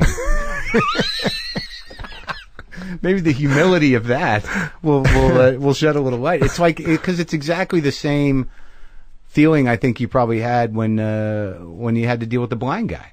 That, there's something, outside of you. There's bigger struggles that are had by many people, and they seem to survive. I've actually thought about working with blind people because I look back on that time, and it was the first time you really look outside yourself. It's pretty incredible, the things that you observe. Even as a writer or anything, I think it would be incredibly important. Well, I think that's important for like a spiritual thing too, is to not think about yourself first. Yeah, I think most spiritual people, I think you're exactly right. Yeah. But I think a lot of people go, that's the way to find it, is to look inside yourself. But I think you're right. I think it's not. It's to look outside. It's to try to get past your ego. Yeah. To get that thing hammered down to almost nothing, to where you actually think about the better of somebody else over yourself. Yeah. And that's Holy fuck, I would never be able to do that. Right. Well, that's very contrary to, like, there's this other whole movement now, the positive thinking people. Oh, yeah. All you got to do is throw that switch, man. Everything's okay. Hey, don't be negative. I fucking can't deal with that shit. But you can see in acting or in comedy that works. I know. Like the person that goes, hey man, I'm cool, everything's gonna be good, and it is. Yeah. Yeah, that's like, it's horrendous. But is it really? I mean, just because you're denying your flaws and everything else, I mean, you can sort of fake it till you make it, or there's a lot of slogans, act as if, whatever it is, but still, it's like, they say that eventually this will just kick in earnest. Yeah, until one day you're like, it's not kicking in, and this is fucked up, and you guys misled me, and fuck all of you. Right. The truth is, it's dark and horrible, and we die alone. Fuck you guys. The what is it called? Act as if. Act as if. I guess I understand what that would mean. Yeah. Sure. But act as if. Yeah. But all these books and all these things. The bowel cancer hasn't read the book. Yeah, you know what I mean? They don't read anything. They're fucking cancers. No. Yeah, I whenever someone, like, when people start talking about organs, I fucking check out. I mean, I can handle a lot of dark shit. I can fill my head with stuff. But when people start saying, like, I had kidney failure, I'm like, oh God. Oh no. Nothing. Yeah. That's why those fucking the scariest movies always to me were the Cronenberg movies. Cause there's always the inside. I was thinking about The Fly recently. Yeah. Or that moment where it's like, when he's climbing up the wall and he's like, pretty weird, huh? Yeah. You're like, oh God. No, and then when he breaks apart and there's a giant fly inside him. Can we turn this around somehow to end this thing? It's like my act. When I do my act, yeah. I never think of a fucking ending. Yeah, like just trickle off. Just fucking. Me too. Just unravel. I guess this is. It's we terrible. Good? You done? It's terrible. You guys feel okay with what happened here? Every week I go, why didn't I think of something?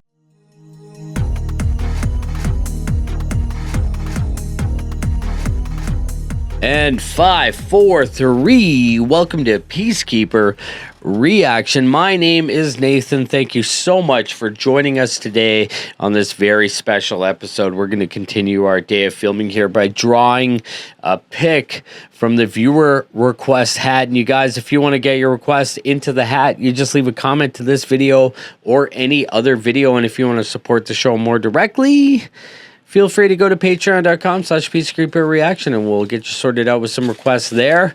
Look, this hat is overflowing, man. I'm fucking stoked. I can't even imagine what song we're going to pick. And so let's do that right now. Here we go. All right, let's do this. Very exciting Okay, sweet. This is perfect. This is exactly what I'm in the mood for. California 862 says Norm Macdonald, San Francisco. This is sweet. Awesome. I love fucking Norm Macdonald. I gotta say, you guys, when Norm passed away, it was legit sad for me. Like, super sad, because I'm not a guy who gets wrapped up in celebrity deaths, you know what I mean? Like Matthew Perry just died, very sad, but it's like, you know, I'm more worried about the people I actually know. But Norm Macdonald's passing was legit terrifying or sad for me, not terrifying. So let's check this out. So Norm Macdonald, San Francisco. I think this is the right video. But anyway. Okay, let's do it. All right. The great, the wonderful, the Canadian Norm Macdonald on Peacekeeper. Anyways. So San Francisco, man. What else? What else is San Francisco famous for? Oh, guys sucking and fucking each other.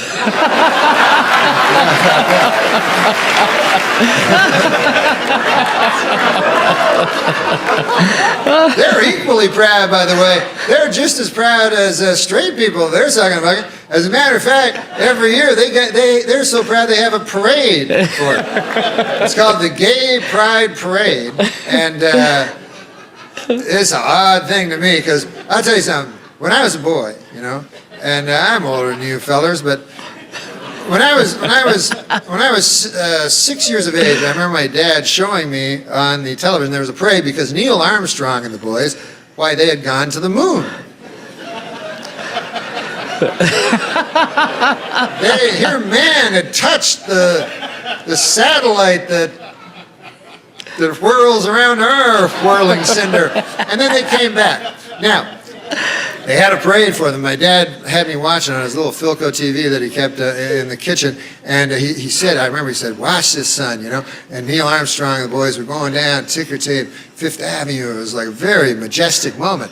Now, this is how parades have, in my mind, devolved a little. Now, it's a bunch of guys who like sucking and fucking each other. Oh, shit. Am I supposed to bring my kid on my shoulders? Hey, look at that! Enjoy your cotton candy. There's some more guys who like sucking and fucking each other.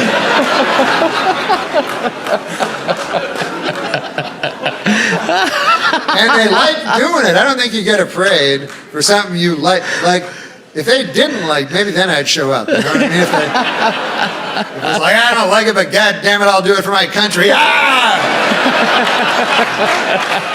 Then I go, son, that man's a patriot.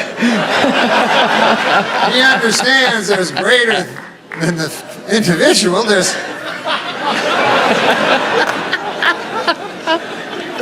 Oh, shit. But there is one very touching moment, because a guy took me to this gay pride parade, and the most touching moment makes you cry. This guy took me. There's the parents of the adult gay children, and they're holding like signs and stuff, you know, and it's the most moving part of it. And well, first of all, they're not dancing around in leather and shit, and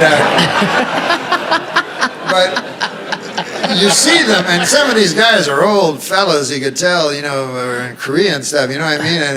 And so they carry signs that say, you know, I am proud that my son is gay. You know, and it's so beautiful. But I still, I think they're choosing the wrong words, because pride, again, I don't, you know. There's a difference between accepting and loving and everything like that, but, you know, I don't think anybody's bragging about it down at work or anything, you know?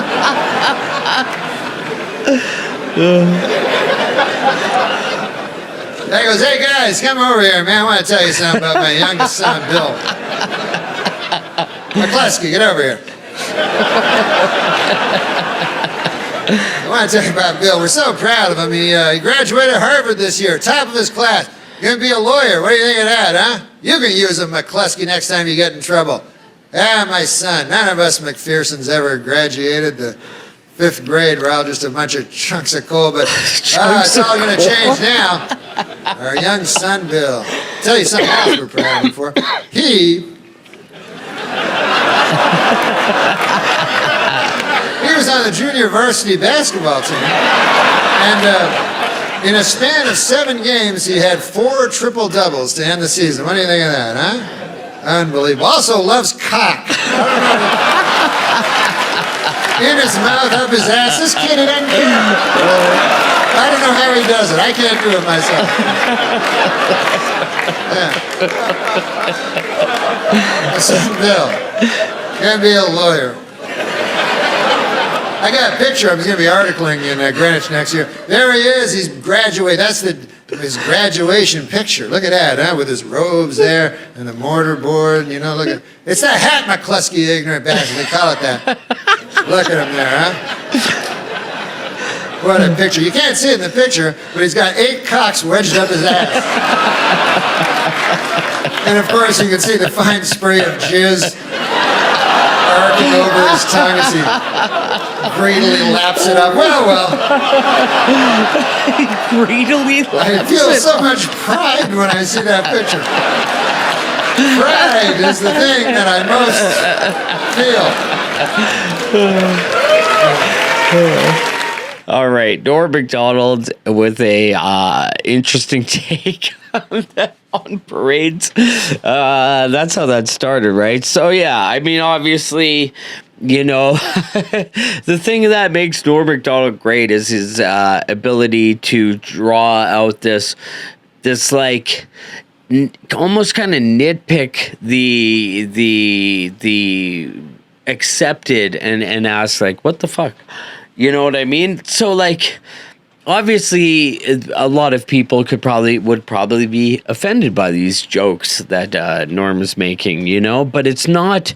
It's out of what makes Norm Macdonald great is that he's just like a regular guy asking questions that of people and asking.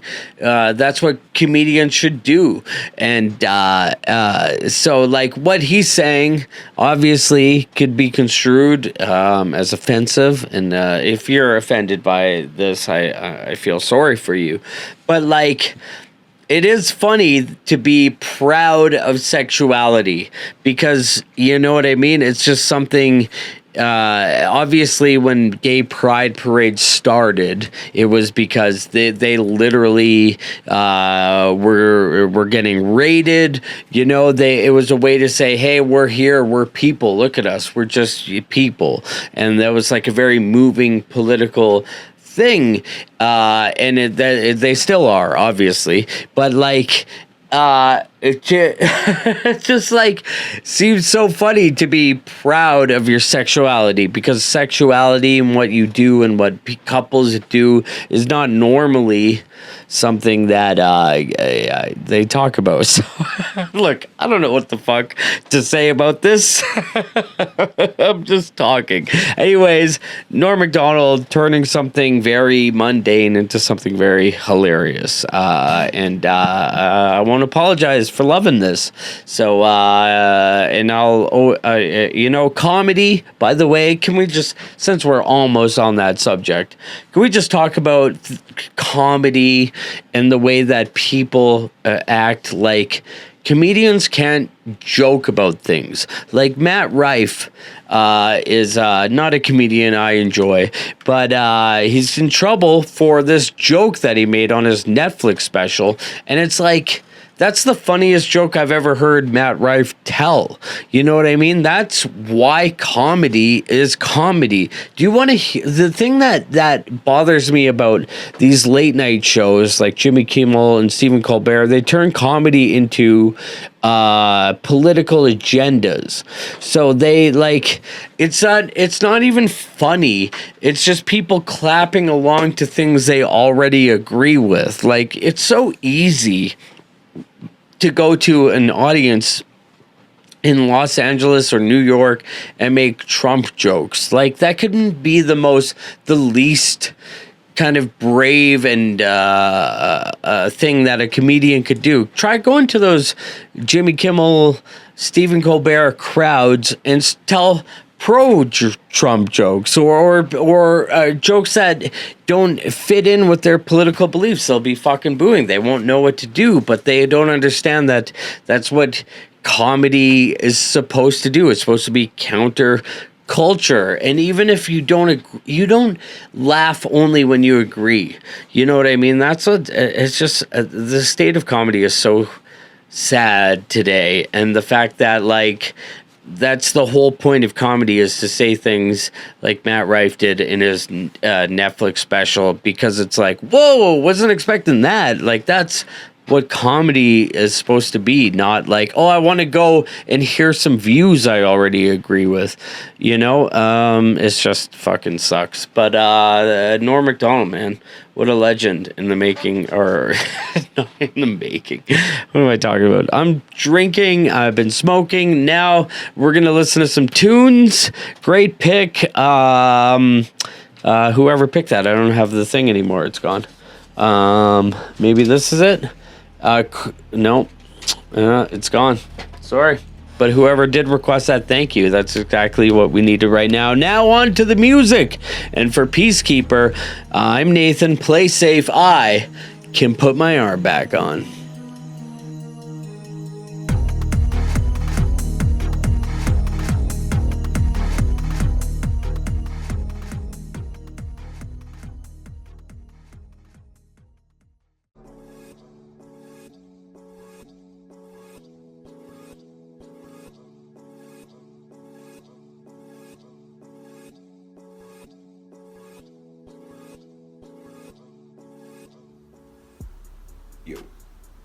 What up? All right. We got another one from Norm Macdonald. Norm Macdonald. What do we got? This is San Francisco. Okay. Norm's time in San Fran. Yep. Yeah, man. Heard a lot of stories from San Fran. We have. Dave Chappelle's told us a couple from San Fran. Mm-hmm. Well, let's hear Norm's. Literal destiny he has a date with. But anyways. So San Francisco, man. What else is San Francisco famous for?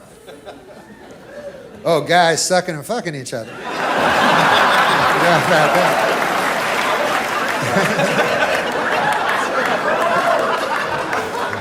They're equally proud, by the way. They're just as proud as straight people. They're sucking and fucking. As a matter of fact, every year they're so proud they have a parade for it. It's called the Gay Pride Parade, and it's an odd thing to me, because I'll tell you something. When I was a boy, you know, and I'm older than you fellers, but when I was 6 years of age, I remember my dad showing me on the television there was a parade because Neil Armstrong and the boys, why, they had gone to the moon. Man had touched the satellite that whirls around our whirling cinder, and then they came back. Now, they had a parade for them. My dad had me watching on his little Philco TV that he kept in the kitchen, and he said, I remember he said, watch this, son, you know. And Neil Armstrong and the boys were going down ticker tape Fifth Avenue. It was like a very majestic moment. Now, this is how parades have, in my mind, devolved a little. Now, it's a bunch of guys who like sucking and fucking each other.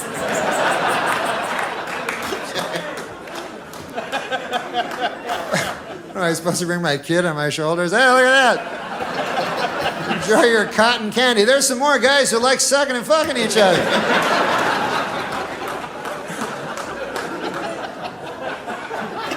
And they like doing it. I don't think you get a parade for something you like. Like, if they didn't like, maybe then I'd show up. You know what I mean? If it was like, I don't like it, but God damn it, I'll do it for my country. Then I go, son, that man's a patriot. He understands there's greater than the individual. There's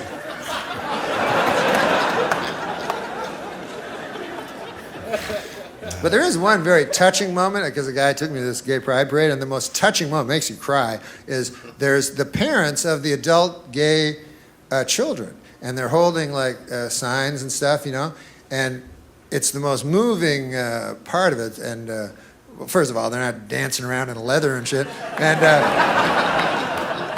but you see them, and some of these guys are old fellows, you could tell, you know, are in Korea and stuff, you know what I mean?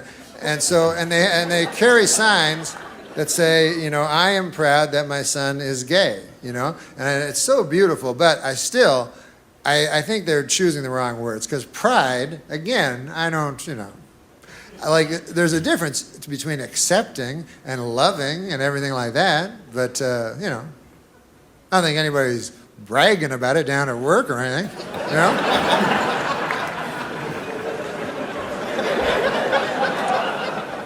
Guy goes, hey guys, come over here, man. I want to tell you something about my youngest son, Bill. McCluskey, get over here. I want to tell you about Bill. We're so proud of him. He graduated Harvard this year, top of his class. Gonna be a lawyer. What do you think of that, huh? You can use him, McCluskey, next time you get in trouble. Ah, my son. None of us McPhersons ever graduated the 5th grade. We're all just a bunch of chunks of coal, but it's all gonna change now. Our young son, Bill. Tell you something else we're proud of him for. He was on the junior varsity basketball team, and in a span of 7 games, he had 4 triple-doubles to end the season. What do you think of that, huh? Unbelievable. Also loves cock. I don't know. In his mouth, up his ass. This kid, he doesn't care. I don't know how he does it. I can't do it myself. Yeah. My son Bill, gonna be a lawyer. I got a picture of him. He's gonna be articling in Greenwich next year. There he is. He's graduated. That's his graduation picture. Look at that, huh? With his robes there and the mortar board. And, you know, look at it's the hat, McCluskey, ignorant bastard. They call it that. Look at him there, huh? What a picture. You can't see it in the picture, but he's got 8 cocks wedged up his ass.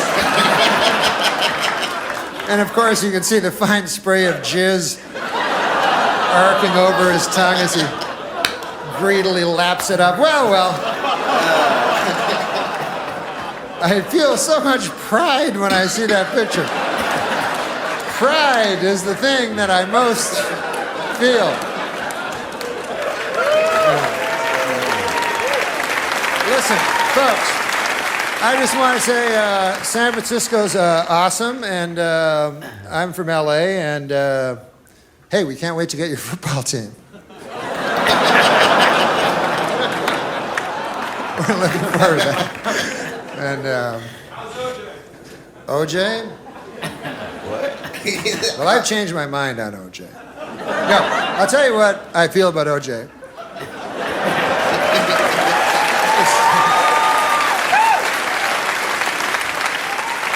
As much as I was indignant about his acquittal, I'm equally indignant about his going to prison for stealing his fucking own shirts. I don't think that's fair.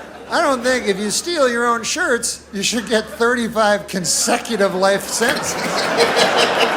That doesn't seem fair to me at all.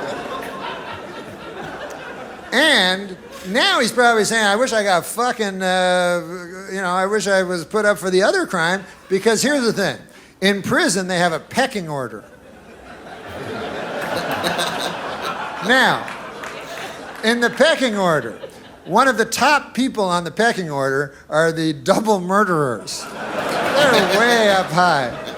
Very well-respected members of the old gray bar, community. But guys who steal their own shirts, they're at the lowest on the pecking order. And the pecking order involves a lot of ass fucking, basically. And so I feel sorry for OJ, because I'm sure he's going, wait, I fucking killed 2 fucking people. I killed a waiter and my wife savagely. And they're like, we saw the fucking trial. If the glove don't fit, you can't acquit. You stole a jersey and nothing more. Now get your fucking ass over here. I have to fuck it. No. There you go. God bless you, folks. I love you very much. Thank you so much. Rest in peace. Truly. Shit. Oh, man, yeah. Norm. One of a kind. Definitely. Crazy perspective. You know what I mean? Oh, man. Yeah, this nigga went in on OJ for so long. Right. It's weird to hear him say, you know, I guess he said he kind of feels sorry for him that he got, but I don't think he feels sorry. Right. I think he was just responding to the heckler, you know what I mean, in a way. You know what I mean? But definitely, seeing him actually talk about it during stand-up, besides, you know what I'm saying, his daily news, or what was that? The weekend update. Yeah, the weekend update.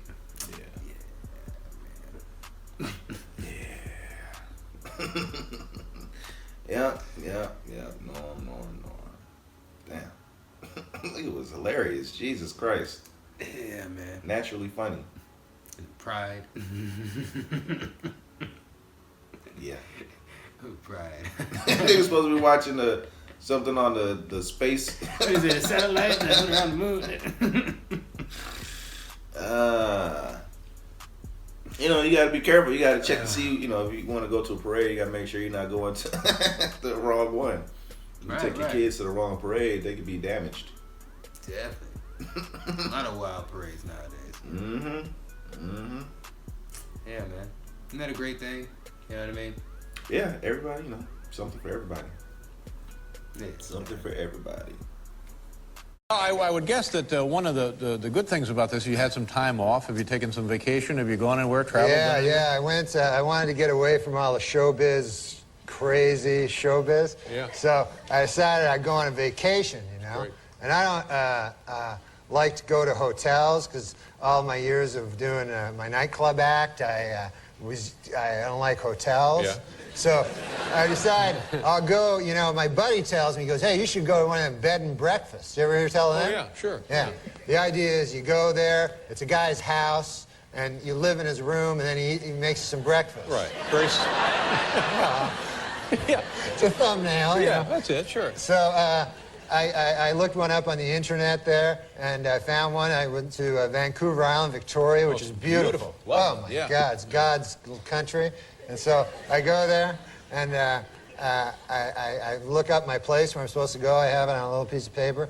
And I knock on the door, right? And there's no answer. So I knock again, and there's still no answer. So finally, I look like in the window there, and there's an old man sleeping on a couch, you know? Yeah. So I bang on the door, ringing the doorbell, you know? So finally I hear like, hey, keep your pants on there, you know, from the inside. And he comes to the door, old guy, you know, but I'd say 80, 85 years old. Old Harold Delaney was his name. Harold Delaney? Yeah, nice enough gentleman, you know? And so I get in there, and I says, well, I better go to sleep. There's no one else there, you know? Like, I thought it'd be like a whole bunch of people in different rooms, you know? Yeah. And it was just me. Yeah. So I go up, and I go to sleep, and I'm ready to go to sleep, and a knock comes on the door, right? A knock on my bedroom door. Right. So I figure, uh-oh, old Harold Delaney wants to have sex with me there. You know?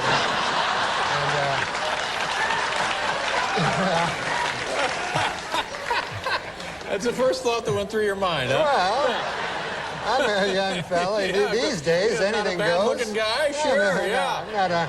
Traveling alone, why sure. not? And, of course, I didn't come to Victoria to have sex with old Harold Delaney. You know? I came to do some sightseeing. Of course. Yeah. So, then I hear him, he goes, well, you ought to play some Scrabble. Oh, Scrabble. Yeah, so I say, okay, that's good. Sure. I'll play some Scrabble. So I go down, and he pulls out this old Scrabble game there, and we start to play, you know, and I like Scrabble, you know. So I get the first turn, you know, because I picked the lower letter, and so I get the first turn. So I make rabbit, you know. Pretty good. It's a good word. And then I do it pretty quick. I take like a couple of minutes, and then old Harold Delaney he takes like a half hour to like get his word. And the whole time he's not talking, he's not telling me old stories, 'cause I like hearing old stories, you know? And instead, it was like for a half hour, it was just Harold Delaney going.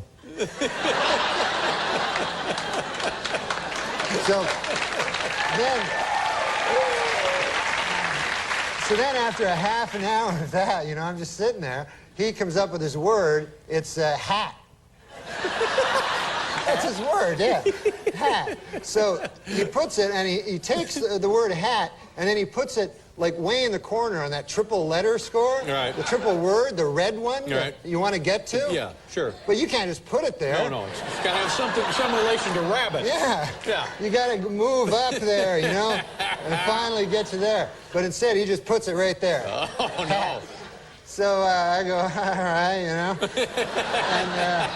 And so then it's my turn, you know, I do something, and quickly, and then again, the same thing, like, you know, and then time going by, and then every word, and I was coming up with good words, you know, I had sleigh, you know, a sleigh ride, and avocado. Whoa. It was a 7-letter word. Yep. You get 50 extra points. I'm still way behind him. He's just freelancing the board. Yeah. Yes. And so finally I decided I'm going to, like, I got to say something, you know? So and all his words were like cup and hat, and I think it was just like things he'd see around the room, you know? And so I'm playing excellently. I should be in the lead, but instead I'm like 1,000 points behind. And finally, like, I got to say something, you know? So he puts boot, you know, up on this triple, and it really annoyed me because I was building towards the triple letter, and he just puts boot, and so I said, finally, I gotta say something here, and I go, hey, old Harold Delaney there, I don't know, you can't put boot there, and then he goes, you never heard tell of a boot? So I go, no, I know what a boot is. I'm just saying. He goes, if a fella goes out there, has to wear a boot. So I go, no, I know what I made avocado. I know a boot. You know?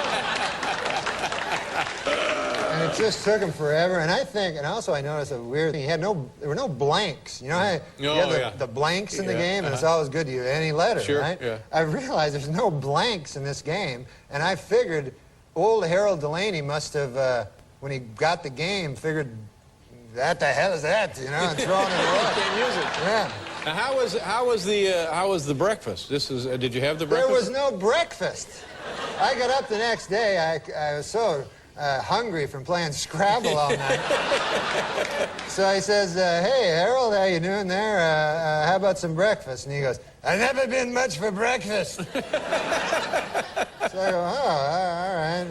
So I go, I guess I'll go down to Macdonald's and pick up some breakfast or something, Harold. And he goes, can you get me an egg McMuffin? It was crazy. Oh, God, it was crazy. No, so you see Norm gambling a ton? Yeah, when we did a couple of casinos. Yeah, I was talking about this recently, by the way. Norm, here's what a real troll is. He literally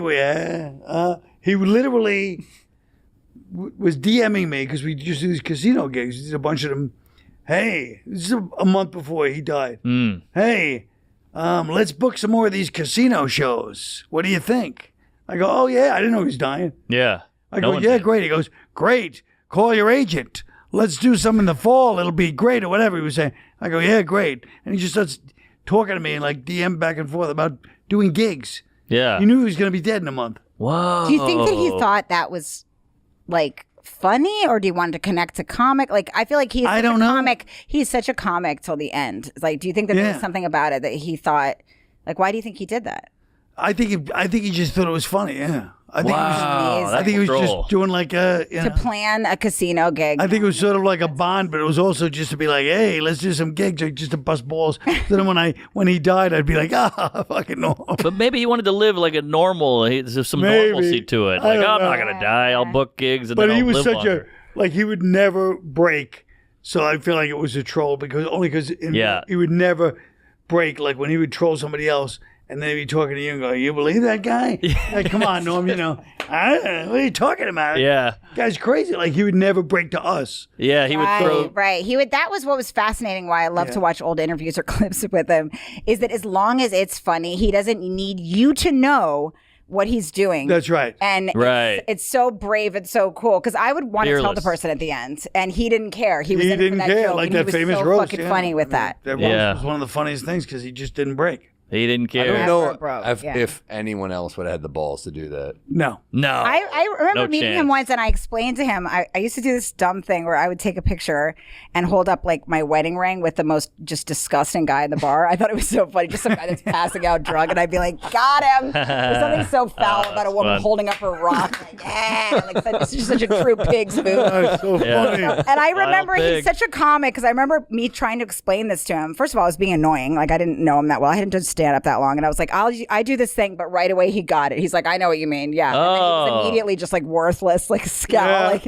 and he's like, I'll pretend like I'm drooling. Like, he got the gig, like the bit so fast. And I was like, and he's like, I like it. Like, he was such a comic and nothing else. Like, I couldn't even see him being friends with normal people. He was kind of fascinating like that. No way. Was he? Did he have like? Was he a comic? Was he mostly with comedians or? Yeah, but even then, I'm like, when we all did anything together, you'd all be like hanging out, laughing, you know, have breakfast and big, like when we were in Dublin, we're laughing and we're like, we're in a hotel, nobody's shooting today. Hey, let's go upstairs to our room and, you know, meet in 20 minutes. We'll go out somewhere. Yeah. Great.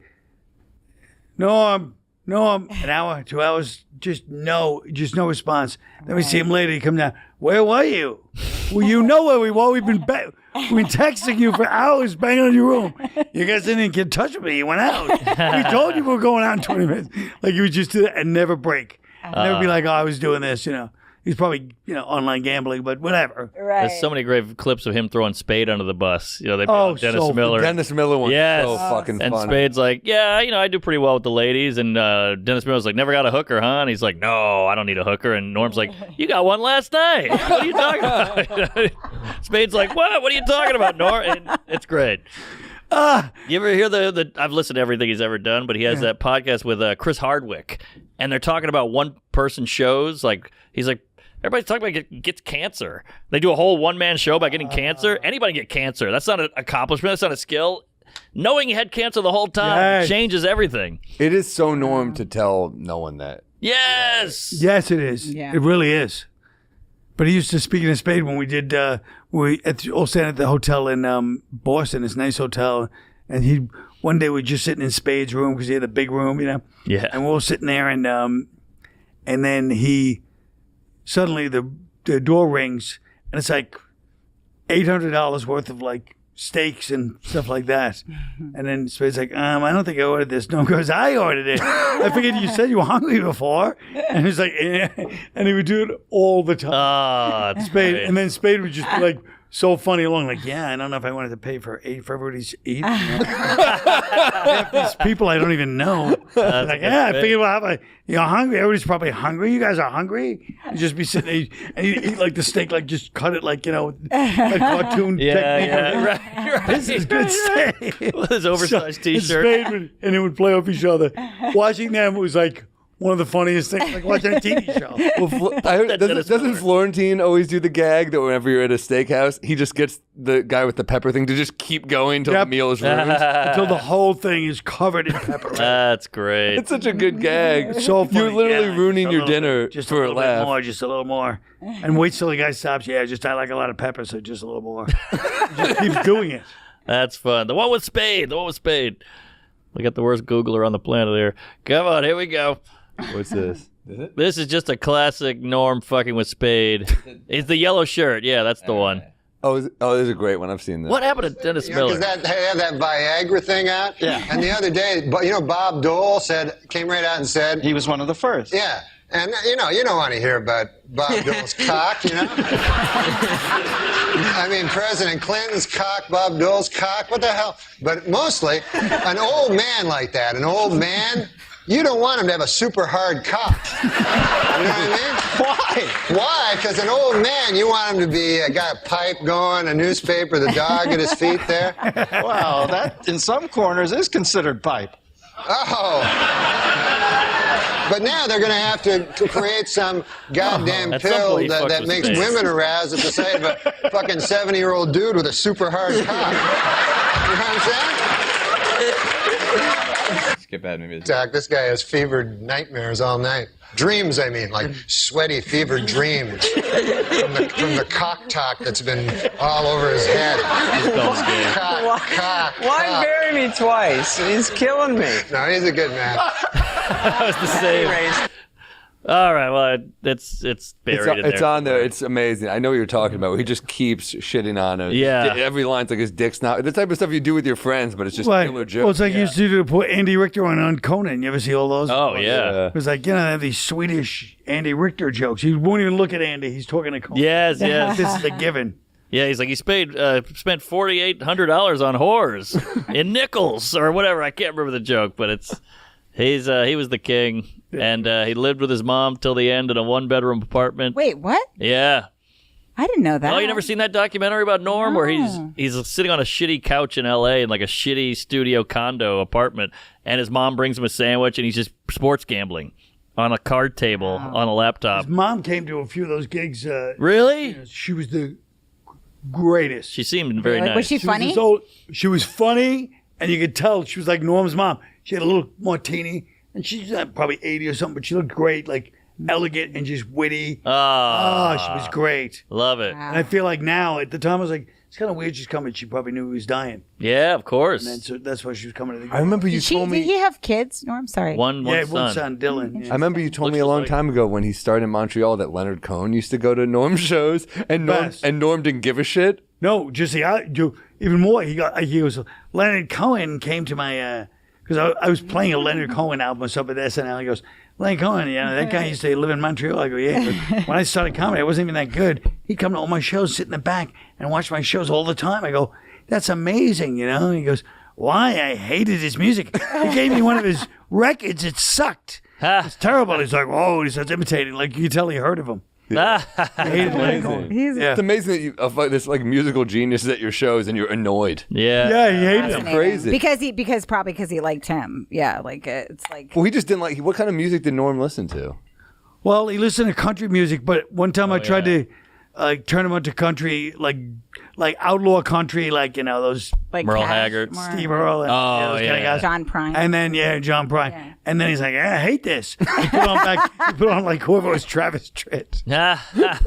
Somebody from the '90s was like, just like high hair country. He goes, I like this. It's more. But he loved Hank Williams, of course. Yeah. No one was like the Hank Williams of comedy. Right. He had one guy on his show, some country singer he was obsessed with. Johnny, Paycheck? Johnny Paycheck. No. Oh. That was a singer, country singer. Oh, really? Take this job and shove it. That was him? Yeah. That was a big tune. Office Space. Billy Joe Schaefer, that's it. Oh, Billy Joe Schaefer. Yeah, he's kind of an outlaw country guy. Totally. Right.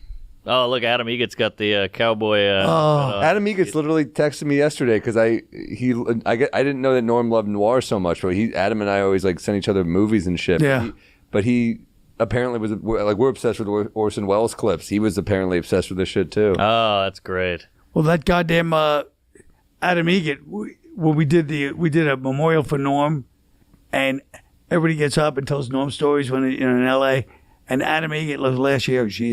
And Adam Eggett got up and killed. Really? He was the best. He was funnier than everybody. He's a funny guy. And he was just talking about, he started by going, Norm Macdonald, I loved him so much. He's not a comedian. And he goes, even though if you Google me, it says, first thing comes up is Adam Eggett, Holocaust denier.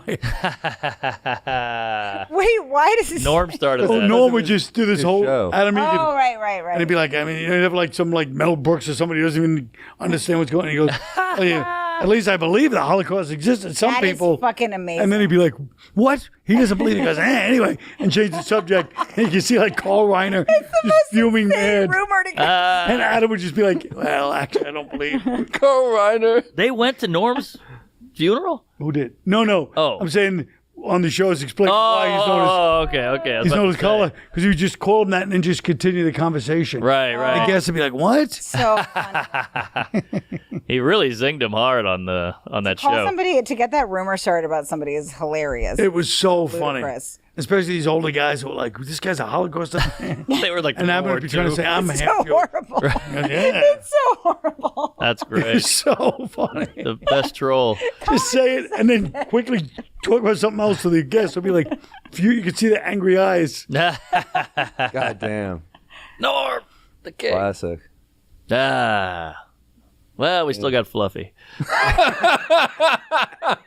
Thank God.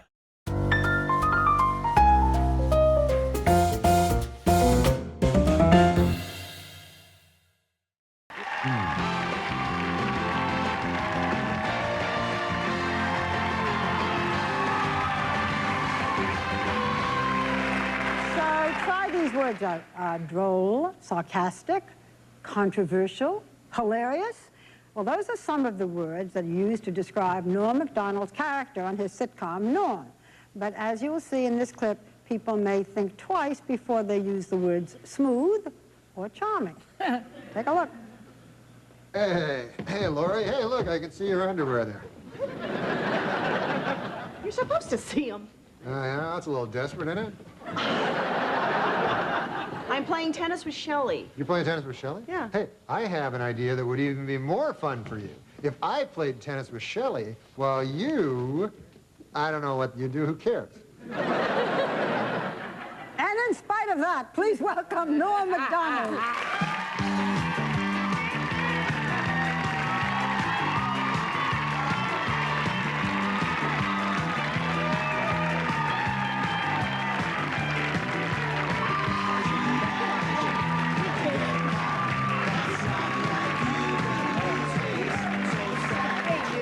What's up, man? Okay, Norm, you're Canadian. Yes, I am. So what do you think of this whole presidential mess? Well, I hope that the Democrats don't steal the election from the winner, you know, but who knows?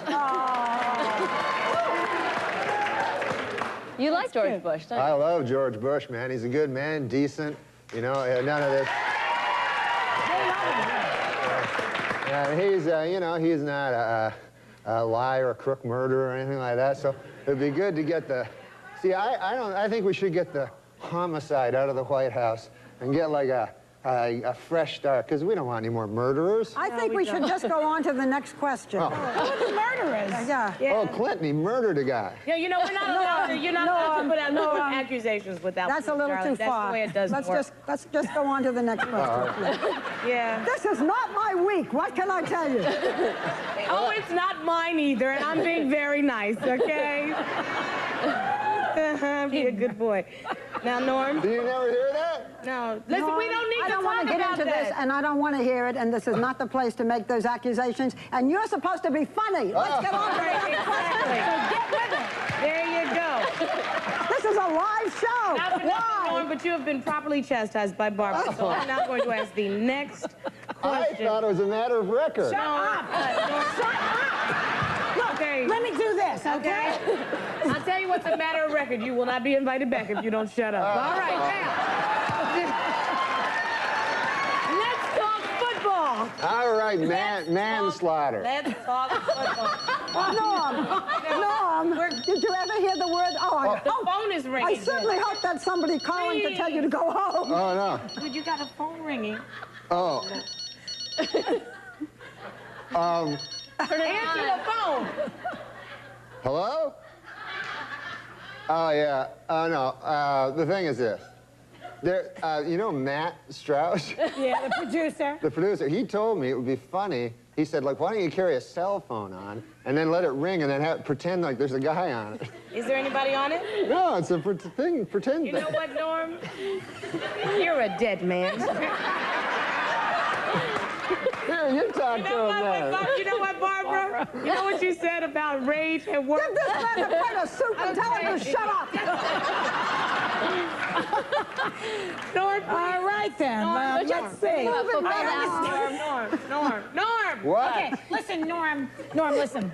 Not only have you annoyed us, but I've read that you have actually annoyed one of your idols. Who is that? Oh, the great Bill Cosby. Yeah, what'd you do? Oh, my God, I love that guy. He's my hero, you know, just like you, maybe George or Bill Clinton would be your hero. I love.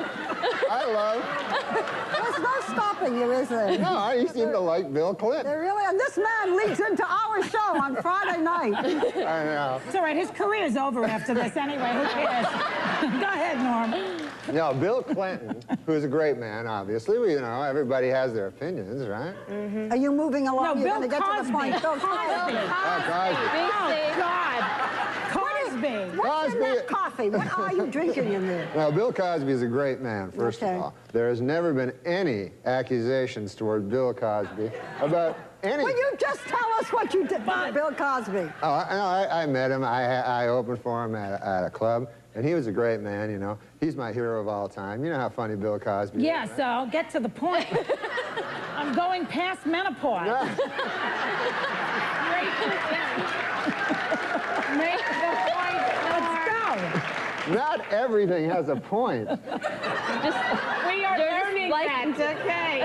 All right, Norm, you want to finish the story, or shall I ask you the next thing? Well, the Bill Cosby thing is this. Dear God. I met Bill Cosby. We're all fans of Bill Cosby, right, Barbara? Yeah. What? Yes. Why don't we talk about the millionaire? Oh, yeah, you know what? Tonight, Norm and I... please. I like Bill Cosby. Let's talk about the millionaire. Norm Macdonald and I are on The Millionaire tonight. Oh, yeah. Well, tell him about that, how you thought he's dumb today. Where do you see him tonight?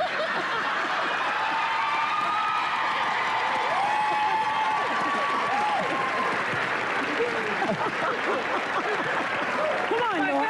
Tell him, Norm. People always told me Hollywood was like incredibly liberal of bias, and I thought it was untrue. But You want to talk about the millionaire? Yes, I Okay, do. fine. You have 10 seconds to tell how talk much about you the won. millionaire. Don't tell how much. Don't tell him what I won? No. Oh. You're not allowed to tell anything like that. Well, what are you trying to ask him then? I don't know. Okay. He doesn't answer anything anyway. So All we'll tell him. right. Okay, so he's on The Millionaire tonight, and he's on Friday nights, and... And on Monday, his taxes will be audited. So he's on Friday nights at 9. He's on The Millionaire at 9. You can play along at home on enhanced TV. You are a number. I have never met anything like you. We will be right back.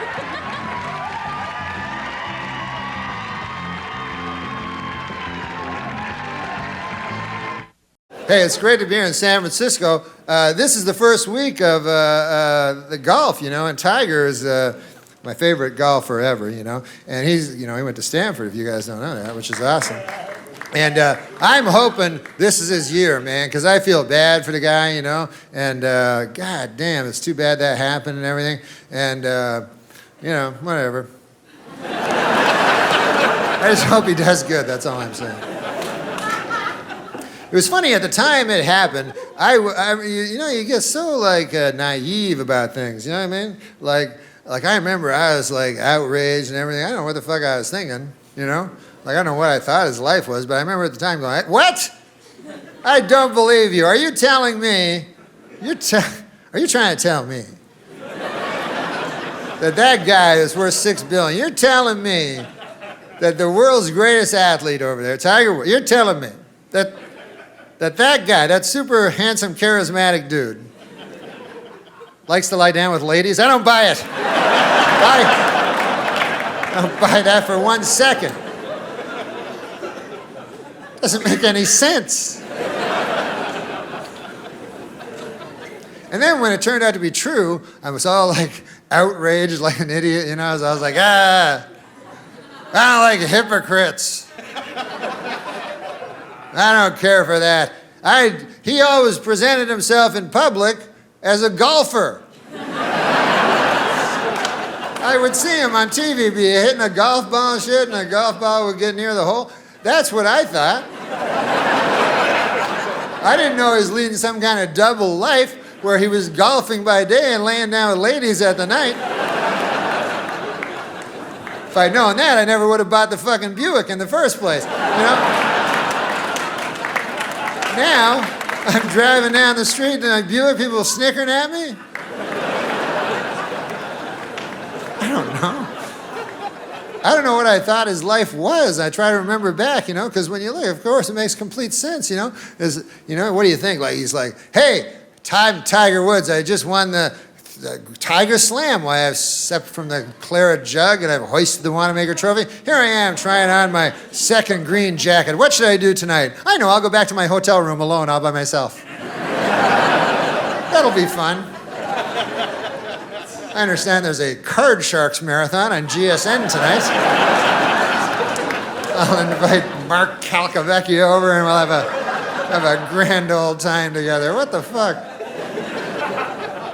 I'll just get some room service. Hello. Yeah, I'd like to. Oh, hi. What's your name? Christine. Yeah, listen, I'd like to get a chicken breast sandwich. No, I don't want a blowjob to end all blowjobs. I want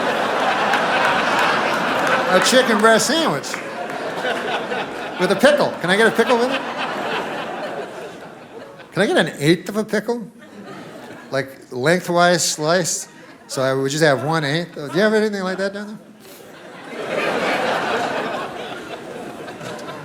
But see, I don't think that he's like the people think of him as a sexual predator or something, you know, but like, but I don't think that. I think the girls went after him, you know. I don't think he's trolling through Perkins trying to find waitresses, you know. I think it's like he's in Perkins with his lovely wife enjoying a piece of pie, you know, and then he leaves, and then the waitress runs out and she goes, "Oh, you forgot this thing, plus I'll fuck you tomorrow if you come back."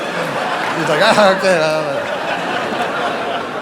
So he has the temptations of the flesh all the time, you know, and so you got to take that into account, you know. And Tiger, he's not like us. He's not like a regular guy. He's like a rock star. A regular guy, you know what I mean? He doesn't have that much. Like a guy like me and you, how many times would we have a chance to commit adultery? In our whole lives, we might have 10 opportunities, you know? Probably think it's 10, probably only 6. But, so let's say it's 10. So we stray once. That's 10%, you know, of our attempt. Twice, 20%. Now, Tiger maybe had 60, 70 women. What about the 3 million that he didn't fuck, that he could have? You got to factor those gals in, you know. Now, when you do that, I did it on a little calculator. It turns out that Tiger only had sex with 0.000000002% of the women. He could now. Statistically, that's 0%. From a strictly mathematical point of view, Tiger is the most faithful man who ever lived. That's my point. So, God bless him, and I hope he does well at the Masters, because, you know, he's got he's trying to catch Nicklaus and Snead and so forth, and, you know, I've wasted 16 years of my life watching the fucking guy, and he's got a date with destiny, and I'm not talking about some lady at the Spearmint Rhino. I'm literal destiny he has a date with. But anyways. Hey, thanks a lot there. Thanks. Thank you.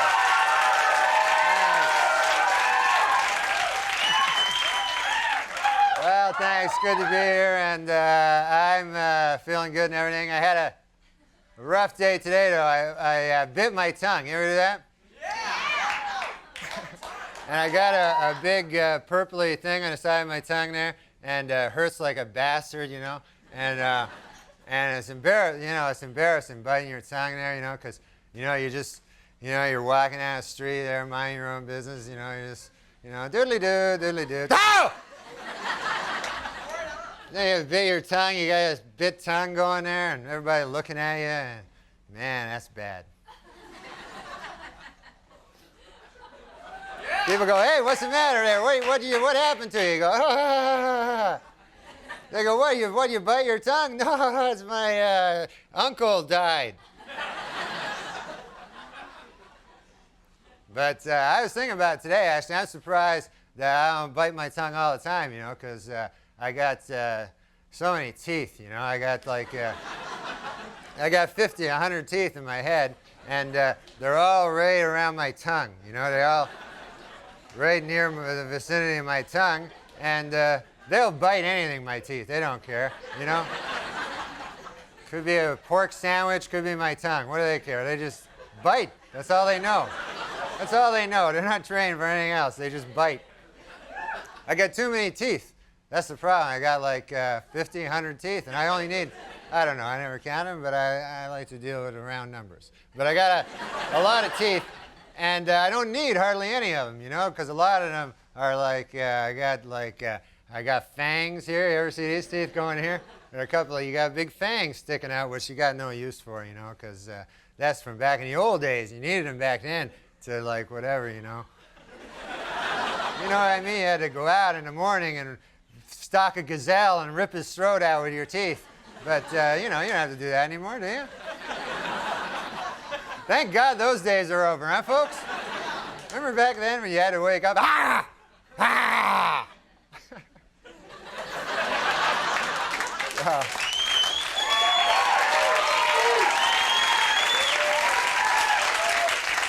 I should just take a pair of pliers and pull out. Like, I figure I only need, like, maybe 6 teeth. I tested it out on a sandwich, you know? All I need, I eat a sandwich, and there's like 4, 5, 6 teeth marks, and that's it. There's no 50, 100 teeth marks. I lost a tooth back in the back of my head, and my dentist wanted to take it out. I said, just leave it, man. I don't need to grind cornmeal or anything like that. You know where you don't want to miss a tooth, though? You ever see a guy no tooth up here in the front? Oh, that looks bad. Oh, man. You look like the stupidest guy in the world. You got no tooth there. You could be the smartest guy in the world, but you got no tooth, and people just think that you're the stupidest guy, you know? You could be the smartest guy in the world, talking to all the other smart guys. Oh, listen now, other smart guys. Listen as I tell you. And people go, hey, you got no tooth there. What the hell are you talking about? Take a look in the mirror. Hey, yeah.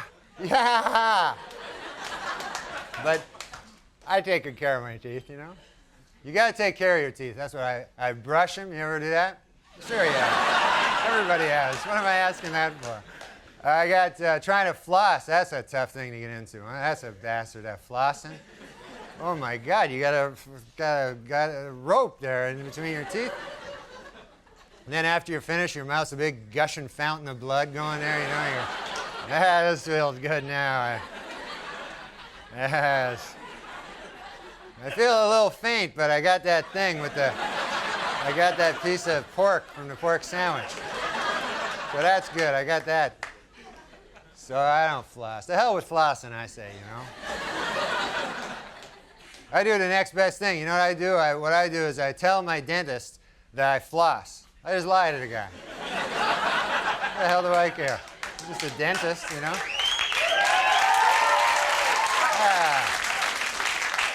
They don't care. The dentists, they don't know any better, you know. He goes, hey, Norm, you've been flossing lately like I told you there. And I go, yeah, yes. And then he goes, yeah, you have, because I can't help but notice all the plaque in between your teeth there. I can't help but find there's plaque all between your teeth. And I go, oh, yes. Well, that's dentist. That's because on my way over here to the dentist's office, on my way from the place where I was, I come over here, I stopped at I had a bowl of some plaque. I had a bowl of plaque. I had a big dish of plaque there. They had it down at the restaurant. They had a half a pork sandwich and a bowl of plaque. It was their special. And then he goes, all right, fair enough. Where you go? Okay, well, I got no ending to that. But God bless you, folks.